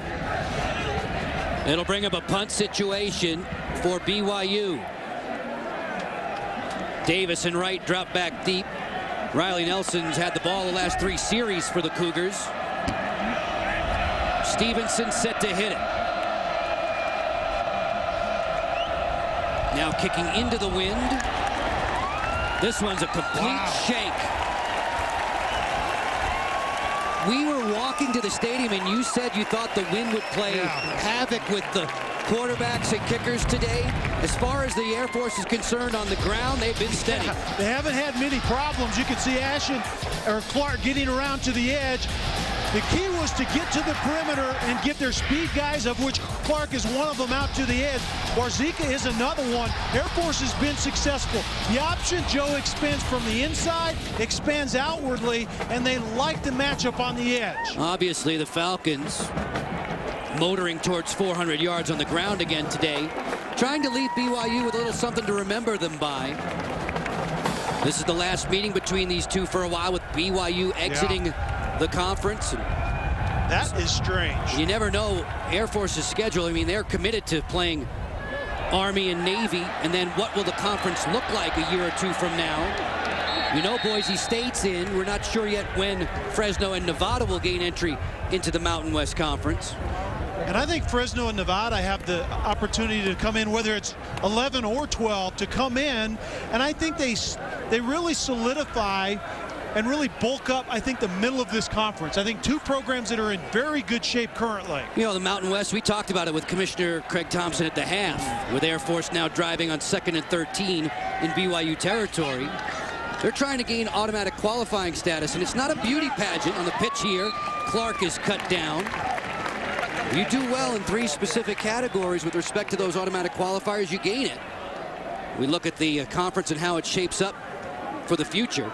Big bad Boise State coming in. Yeah, those are the question marks down there, and really the conference isn't in control of when Fresno State or Nevada come in. They would like them in 11, but they don't have any say in that. That has to be worked out between those 2 universities and the Western Athletic Conference. Asher Clark has toted the ball 15 times today. Here's that end around for Hunter, which was so successful in the first half and pretty darn good here. Hunter inside and close to the 20. Frazier trips him up for BYU. A 20-yard gain. And Clay Hendricks doing a nice job of really setting this up. It's perimeter, and then all of a sudden here comes our speed guy flashing to the other side, and very good blocking out front. Very well executed by Air Force. They're moving it again. 2 hammers inside. Jarrett 2 fumbles the football. A wild scramble now at the BYU 5. Pendleton saying Cougars have it. 2 in his effort to gain more yardage. Coughed it up. And now it's a tug of war. Yeah, there you go. Michael Hester coming out of the pile with it. That's the center. A sigh of relief here in this stadium, but this is the downside. You can see once again, to the fullback right up Broadway. Fighting for extra yards is a good thing, but you have to keep ball security in mind. Extra defenders, they're going to secure the runner, and then they're going to be gouging at that football. And Michael Hester, the center, really a prototypical center in this option system, hustling downfield and getting on that football. Halderman in motion. They work out of the eye. First back through on his way to the end zone. Easy touchdown, Nathan Walker. Giving 2 a breather, and the fullback strikes.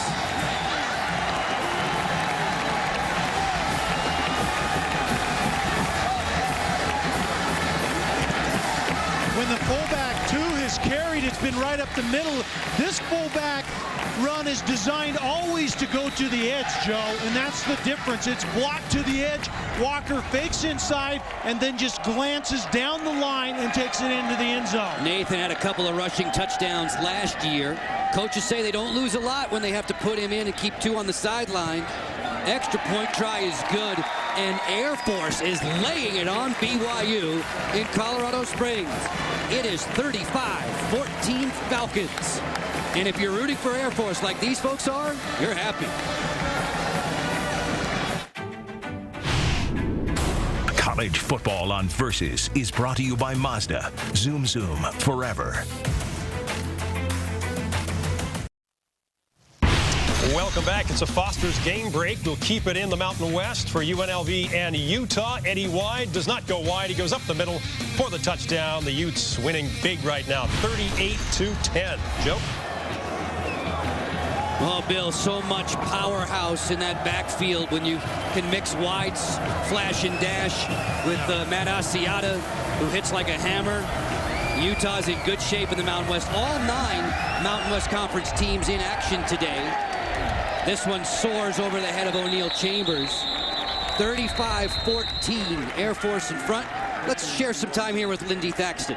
Well, the wildest sight at Falcons practices might be the defensive coordinator, Matt Wallerstedt. He can often be seen running full speed after his players during plays, screaming "hunt" at the top of his lungs at them. The coach says he was undersized and an overachiever. He was forced to play with emotion and thinks that's how he should coach his defense. Joe, he says, I might take it to the extreme, but why not lead by example? Why not? Why not? Get the guys fired up. If practice isn't going the way he likes it, he'll be the first guy to the ball carrier. That ball carrier right now is Riley Nelson.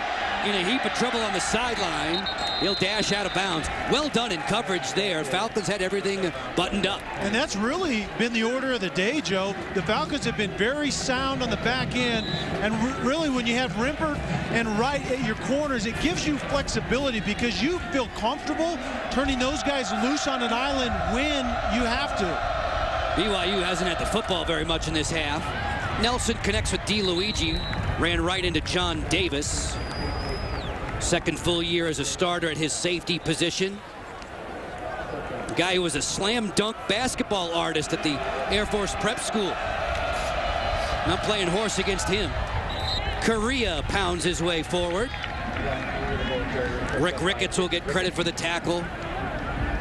The interesting thing will be to see if Air Force wants to dial up some pressure and try to get to Riley Nelson on this drive, because right now they're electing to drop into coverage and allow Nelson to throw underneath that coverage. On 2nd and 4, there's a flag. We have not seen very much of the highly regarded freshman in this second half, if at all, Jake Heaps. And I think this would be a great time to put Jake Heaps in the game. Trailing by 3 touchdowns on the road. Snap, illegal snap, number 60 offense. Illegal snap. 5-yard penalty, still second down. You know, Joe, if you're going to have to throw the football to get back in this game, and it's Jake Heaps that is really the guy that has the strongest arm, remember, you sacrificed the experience, and Air Force got pressure on him and confused him early. Maybe that's why he's not in the game. Nelson waiting for a screen to develop, and Correa gets wrapped up. Josh Hall and Andre Morris were there. Mountain West Conference opener for these two teams very early in the campaign, and so far so very good for Air Force. I really like Air Force's defense, Joe. I like their scheme. They're undersized, they're flying around, and they're very good in coverage on the back end. Nelson steps up. This one's deflected away from the tight end Muleman. Every time Riley Nelson is looking for a receiver to surface, there's been a swarm of Falcons close by. Well, remember what's been a staple for BYU's offense recently, and that's been the tight end. Last year they lost Pitta, they lost Andrew George as well, and right now you can see that void with BYU's scheme. They don't have those underneath tight ends running quality routes. Stevenson's last 2 punting adventures have been just that, adventures. 21 and 1 yard. This one's not much better. Riley Stevenson, after a while, you got to think it's between the ears more than just kicking into a stiff wind. Less than 11 to go in the fourth. Cougars in big trouble at Air Force. Proud of the colors today, red, white, and blue for the Air Force Academy Cadets. A 35-14 advantage. Falcons have the advantage. And Kelly, let's go back to something that you were referring to for Bronco Mendenhall's club. The guys that they lost off of last year's team. It's reminiscent of a few seasons ago. Really, between the 06-07 season, they lost kind of a complement of the same type of players. They lost tight end, they lost quarterback, they lost running back. It's a similar year to this year, but right now they have 3 true freshmen in that tight end position. They're just not getting that production. Kauth in motion. Jefferson's been very good spearheading the option attack. Quick hit there coming up. Travis Uwale makes that connection. So let's spell it out. Beck, Brown, and Harline all exit after 06, and they did very well. Yeah, they end up winning the conference the next year. So this year you lost Hall, Unga, and Pitta, and actually throw George in there as well, the backup tight end. And I think it's the tight end position that they're missing, but I also think it's the physical run game inside that Unga brought to that. DeLuigi does not provide that. No easy assignment awaiting the Cougars next week. They're off to Tallahassee. They'll battle Florida State a week from today, and Christian Ponder roughed him up a season ago. As the Falcons keep the ball on the ground, time is definitely their ally. Shane Hunter, Jamison Frazier, active as always at the linebacking position. Going to need to try and strip now and force a turnover. Troy Calhoun puffing his chest out at the end of that first half in the interview with Lindy Thaxton. Hey, you know what? We're pretty good too. We got a pretty good team, and this is tailor-made for Air Force. Is this triple option offense closing out games? That's what it's designed to do, to possess the football, shorten the game, and get it done. Coaches will say, let's finish this. Jefferson fakes the toss, wants to throw, and does. It's batted away. Quickly closing was Corby Eason from his corner position. Jefferson's pass intended for Kevin Folger is incomplete. Corby Eason doing a very nice job, and it's the play-action pass, fake the pitch, move the quarterback, and it's an out on the sideline, and the ball just needed to come out just a little bit earlier than it did. It was a little bit late and a little bit too far inside to Fogler. Eason, a feisty corner. He can play any position. They like his versatility. Forcing Air Force to punt here with 9.5 to go in the fourth quarter.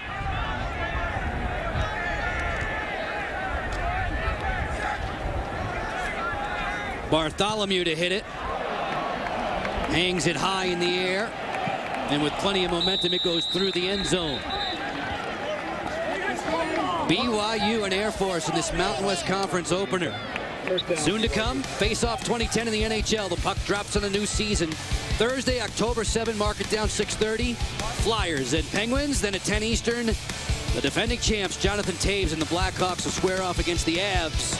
Not far from here in Denver, hockey lives on versus. And Bronco Mendenhall prowling that sideline as his team gets the football back with precious little time to operate. Nelson steps up in the pocket. Great coverage all day, except there. And after a while, how long can you hang on to Cody Hoffman, who reels that one in? And that's exactly right. It's great coverage initially, but then you have Riley Nelson, the quarterback, getting outside the pocket, and coverage was dropped down the field. Right there, Anthony Wright peeks inside, and then Hoffman turns around and goes up the field. Wright was looking at the quarterback and got caught peeking. Nelson on a crossing route, in and out of the hands of Marcus Matthews. Freshman from Oregon, just back from a mission in Stockholm, Sweden. It's still a little perplexing why Heaps isn't in the game in this situation. This would be incredibly valuable time for a kid that obviously is very proficient at throwing the football. They stay with Nelson on a quarterback draw. Riley Nelson turns the corner close to first down yardage. And inside Falcon territory. No, Joe, let's go back to the TCU Boise State comment that you made. And I think right now there's this unwritten rule, kind of an invisible ceiling, that an undefeated non-qualifier, TCU Boise State will probably be that, if there is one, that they'll lose out to a one-loss SEC or a Big Ten team. I think it's completely wrong. On the pitch here, DeLuigi slashing into the secondary. J.J. DeLuigi, he's always just a heartbeat away from breaking it. Jordan Waiwaiole tracked him down. This is what we thought BYU would want to do. Robert and I inferred that they would get DeLuigi out in space and try to make him that big play guy that they think he is. And I believe he is that. There just hasn't been many opportunities to get him turned loose. One of the big fellas up front down for BYU with 8 minutes and 40 seconds to go in this fourth quarter. 35-14. Let's get you back to College Football Central. Here's Bill Patrick. All right, Joe, thank you. Another Foster's game break. We've got Iowa State and Iowa. Ricky Stanzi to Alan Reisner. The Hawkeyes roll 35-7 as Iowa moves to 2-0 on the season. Joe? Pretty amazing what Iowa has done against Iowa State. Coming into today, they hadn't given them a touchdown since '06. And the defense was stout again this afternoon. Matt Reynolds up and about. First down situation for Riley Nelson, working deeper into Air Force territory.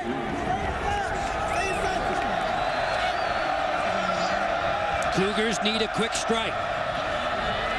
Nelson looks to provide to the corner. Chambers lost the handle. He got tangled up with Anthony Wright. I think that was a good job of the officiating, just letting the players play that time. The pass was underthrown into the wind. Chambers trying to run by Wright. Wright does a nice job, kind of gets pushed down. It was really very little contact, but that wind drove the football to the ground, made it difficult to catch. Nelson calls his own number again, breaks loose from one tackle, takes 3 or 4 guys to bring him down. O'Neal Chambers has had a tough day today. 3 or 4 passes by our count escaping his grasp. That one was not easy by any stretch. And that's something that we haven't even talked about, Joe, is a different quarterback throws a different ball, especially when you're going lefty to righty. That's difficult sometimes for the receivers to adjust to. Velocity, spin, Absolutely. all of those things imparted on the football. Nelson throws this one low and outside and out of the grasp of DeLuigi. Andre Morris was running in coverage. Time's a wasted now for Cougars fans. 6-0 on the road last year, the first time they swept all the games away from Provo since '84. This is their first road test on the season, and are they struggling in Colorado Springs. And with an empty backfield right here, Joe, you really have to pay attention in a 4th and short yardage situation for Riley running the football. Timeout. Air Force. Falcons asked for the time, and they get it. 30 seconds. 30 seconds. I guarantee you one thing that Matt Walderstedt is reminding his defenders of is being able to take care of the quarterback Riley on the run. And there you see Jake Heath. So he's still in the mix. I just don't understand why he's not in the game unless BYU felt that they weren't protecting enough.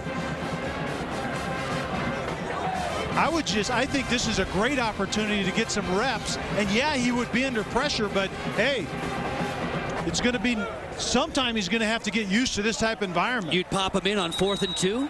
I would have popped him in the second half, especially when they got down 35-14.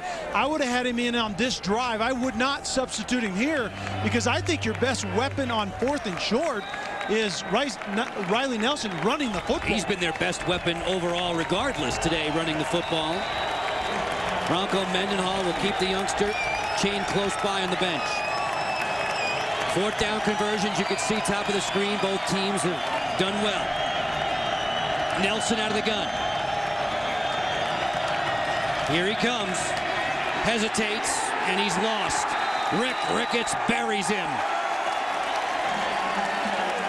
Ricketts, the bell cow for the defensive line. It's been a painful day for Riley Nelson and the Cougars. Air Force with 35 points on the board. Sure, their offense deserves praise, but the defense has been terrific at home.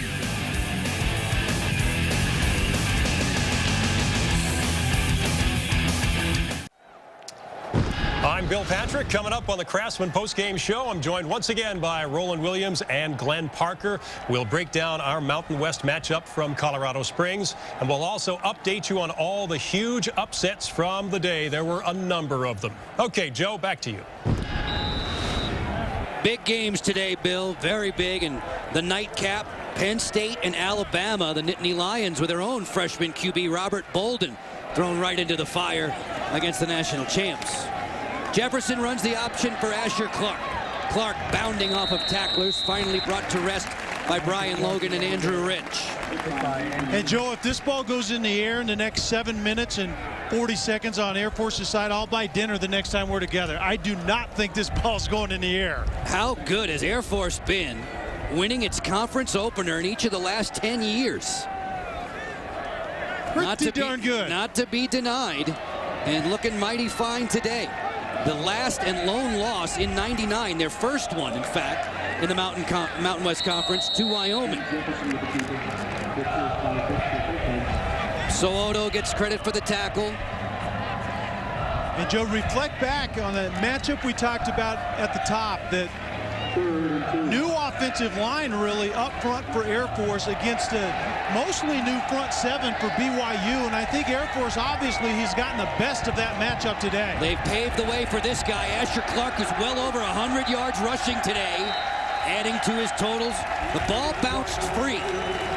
The ball bounced free late in the run. Brandon Bradley, 5 for BYU, begging for it. He's the one who picked it up as Clark comes away hobbling from the sideline. Bronco Mendenhall has not used his challenge. If this is not reviewed up top, it may be a good opportunity. His players certainly felt that ball was loose, but I'm not so sure looking back on it. I think both knees were down. Bradley stripped it as Clark was making his way to the turf. And that was a rough run for Asher Clark.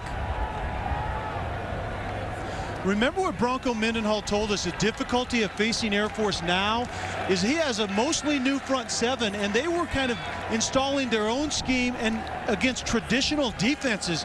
This obviously is non-traditional, this triple option, and so you have to totally switch gears. I like the way the BYU coaches said it. You know, it was Jaime Hill who said, you know, they're a little bit more experimental early in the year. Great point. As it goes later into the year, they start running their core stuff, but we've seen some beautiful reverses and some trick plays pay dividends today. Point. You're right. They probe with things early in the year to try to find some new wrinkles, and then by mid-season they settle into, first of all, the core of what they do, which is the double slot triple option, but those new wrinkles they liked early in the year, they make part of their base offense. Officials checking to see whether or not Brandon Bradley did strip that ball from Asher Clark. Troy Calhoun's gang leading 35-14. BYU coming off of an 11-2 season a year ago, 7-1 in the Mountain West Conference, second place. Asher Clark, huge numbers today, averaging just less than 7 a pop.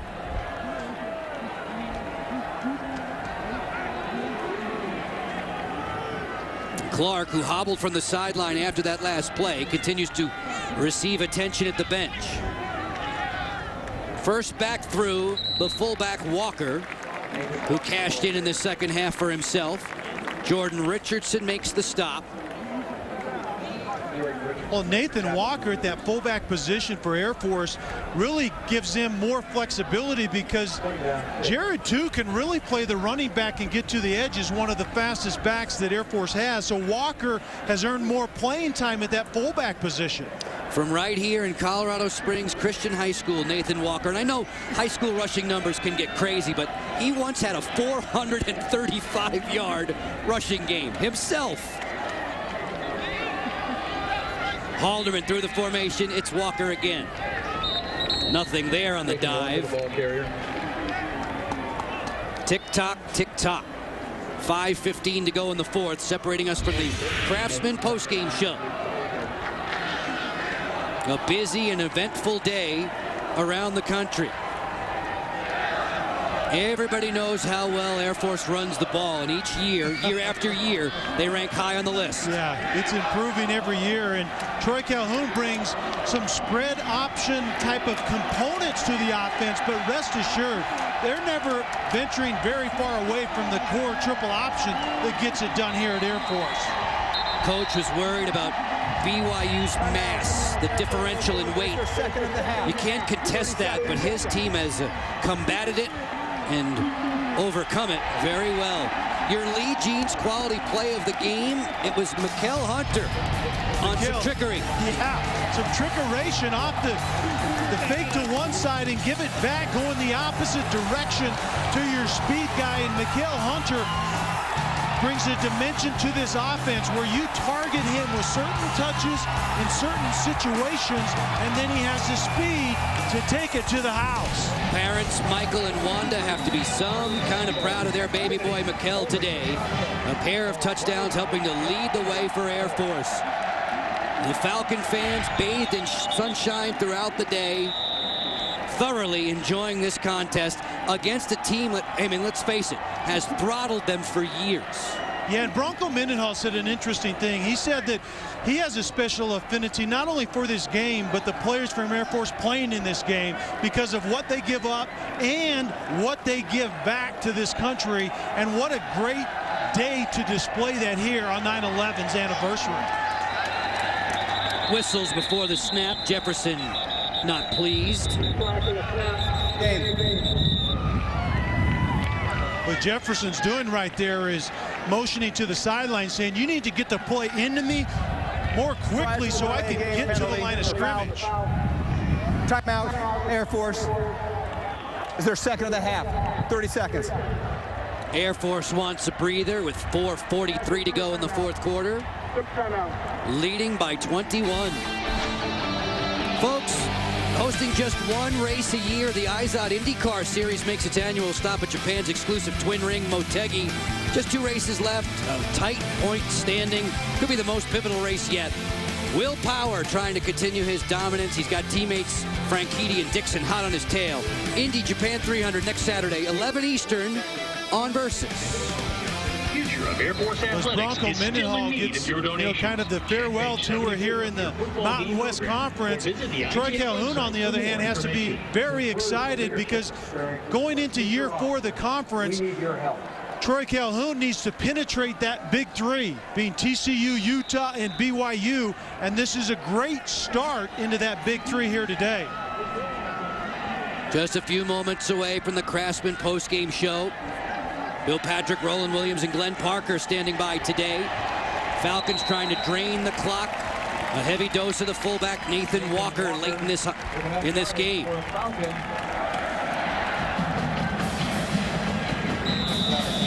They've been cheering all afternoon long. Bunch of smiles on their face for very good reason. And Kelly, you referenced the entire conference. All of us at Versus send our condolences out to the University of Wyoming and its football team. The death of Ruben Narcisse of Miami, Florida, killed in an automobile accident at the age of 19. There's a memorial service to be held on Monday at the university. We send out our thoughts and prayers. Straight ahead, Walker bounding off of a tackler. Jordan Richardson's been all around the football today from his nose guard position. This Air Force team has been impenetrable in the second half in the first 2 games. Yeah, that's a great sign. I know Northwestern State was not that tough of a matchup for Air Force, but the second half, Joe, especially defensively, represents the adjustments that have been made, and Air Force shutting BYU out in the second half here today means a ton defensively for Air Force. They always play so many young kids. They had 20 freshmen play last year, most in the nation. They've already put a few guys through their indoctrination this year. Walker dragged around the ankles once more by Richardson. And Walker's had it 5 straight carries. And mention the guys up front again for for Air Force. You had 5 new starters coming into the season. That was question number 1. I don't think I've ever heard of a team coming into a season with 5 new starters up front, and Kahns and Schoencheck and Hester, Wallerstein and Darden. Also, Eason plays a lot as that 6th guy in. They've done a tremendous job in week number 2. Wallerstein got into a rotation a little bit last year, got some seasoning with some outstanding guards. He could be as good as anyone in the Mountain West Conference before this season is done. 2:40 left in the 4th. Ryan Southworth, a senior from Paris, Texas, 3rd stringer at the fullback spot, very well respected by his mates for the way he has battled through and hung in there with the program. Coaches going deeper and deeper into the bench on a Saturday afternoon and evening that they will savor.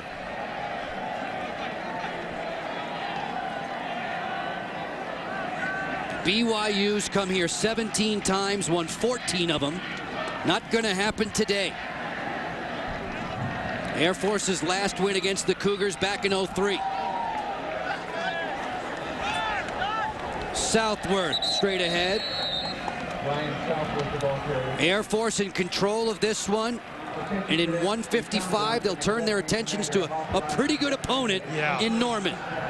They go to Norman, but it's this game right here with Wyoming that I would keep your eye on. It's Bear Trap City with Oklahoma next week, Wyoming, and then Navy the week after, which is always an emotional affair. Keep your eye on Wyoming having to go to Laramie against a Wyoming program that is on the come. A well-deserved celebration beginning in earnest on the sideline and in the stands, Kelly. A job very well done by the Falcons. Walker bear-hugged Richardson with another tackle. 70 seconds left. BYU has to play Florida State, and we saw the Seminoles rough up the Cougars last year in Provo. And that will be an incredibly tough road trip. But then Nevada coming into Provo, rushed for 340-plus yards a year ago. Bronco Mendenhall talked about the first 4 games of this season will really define what kind of a team he has. I think right now that's in limbo. The great win last week against Washington, the big loss here against Air Force. I think there are still a ton of questions for Bronco Mendenhall and BYU. In the victory formation. Let the party begin on the base.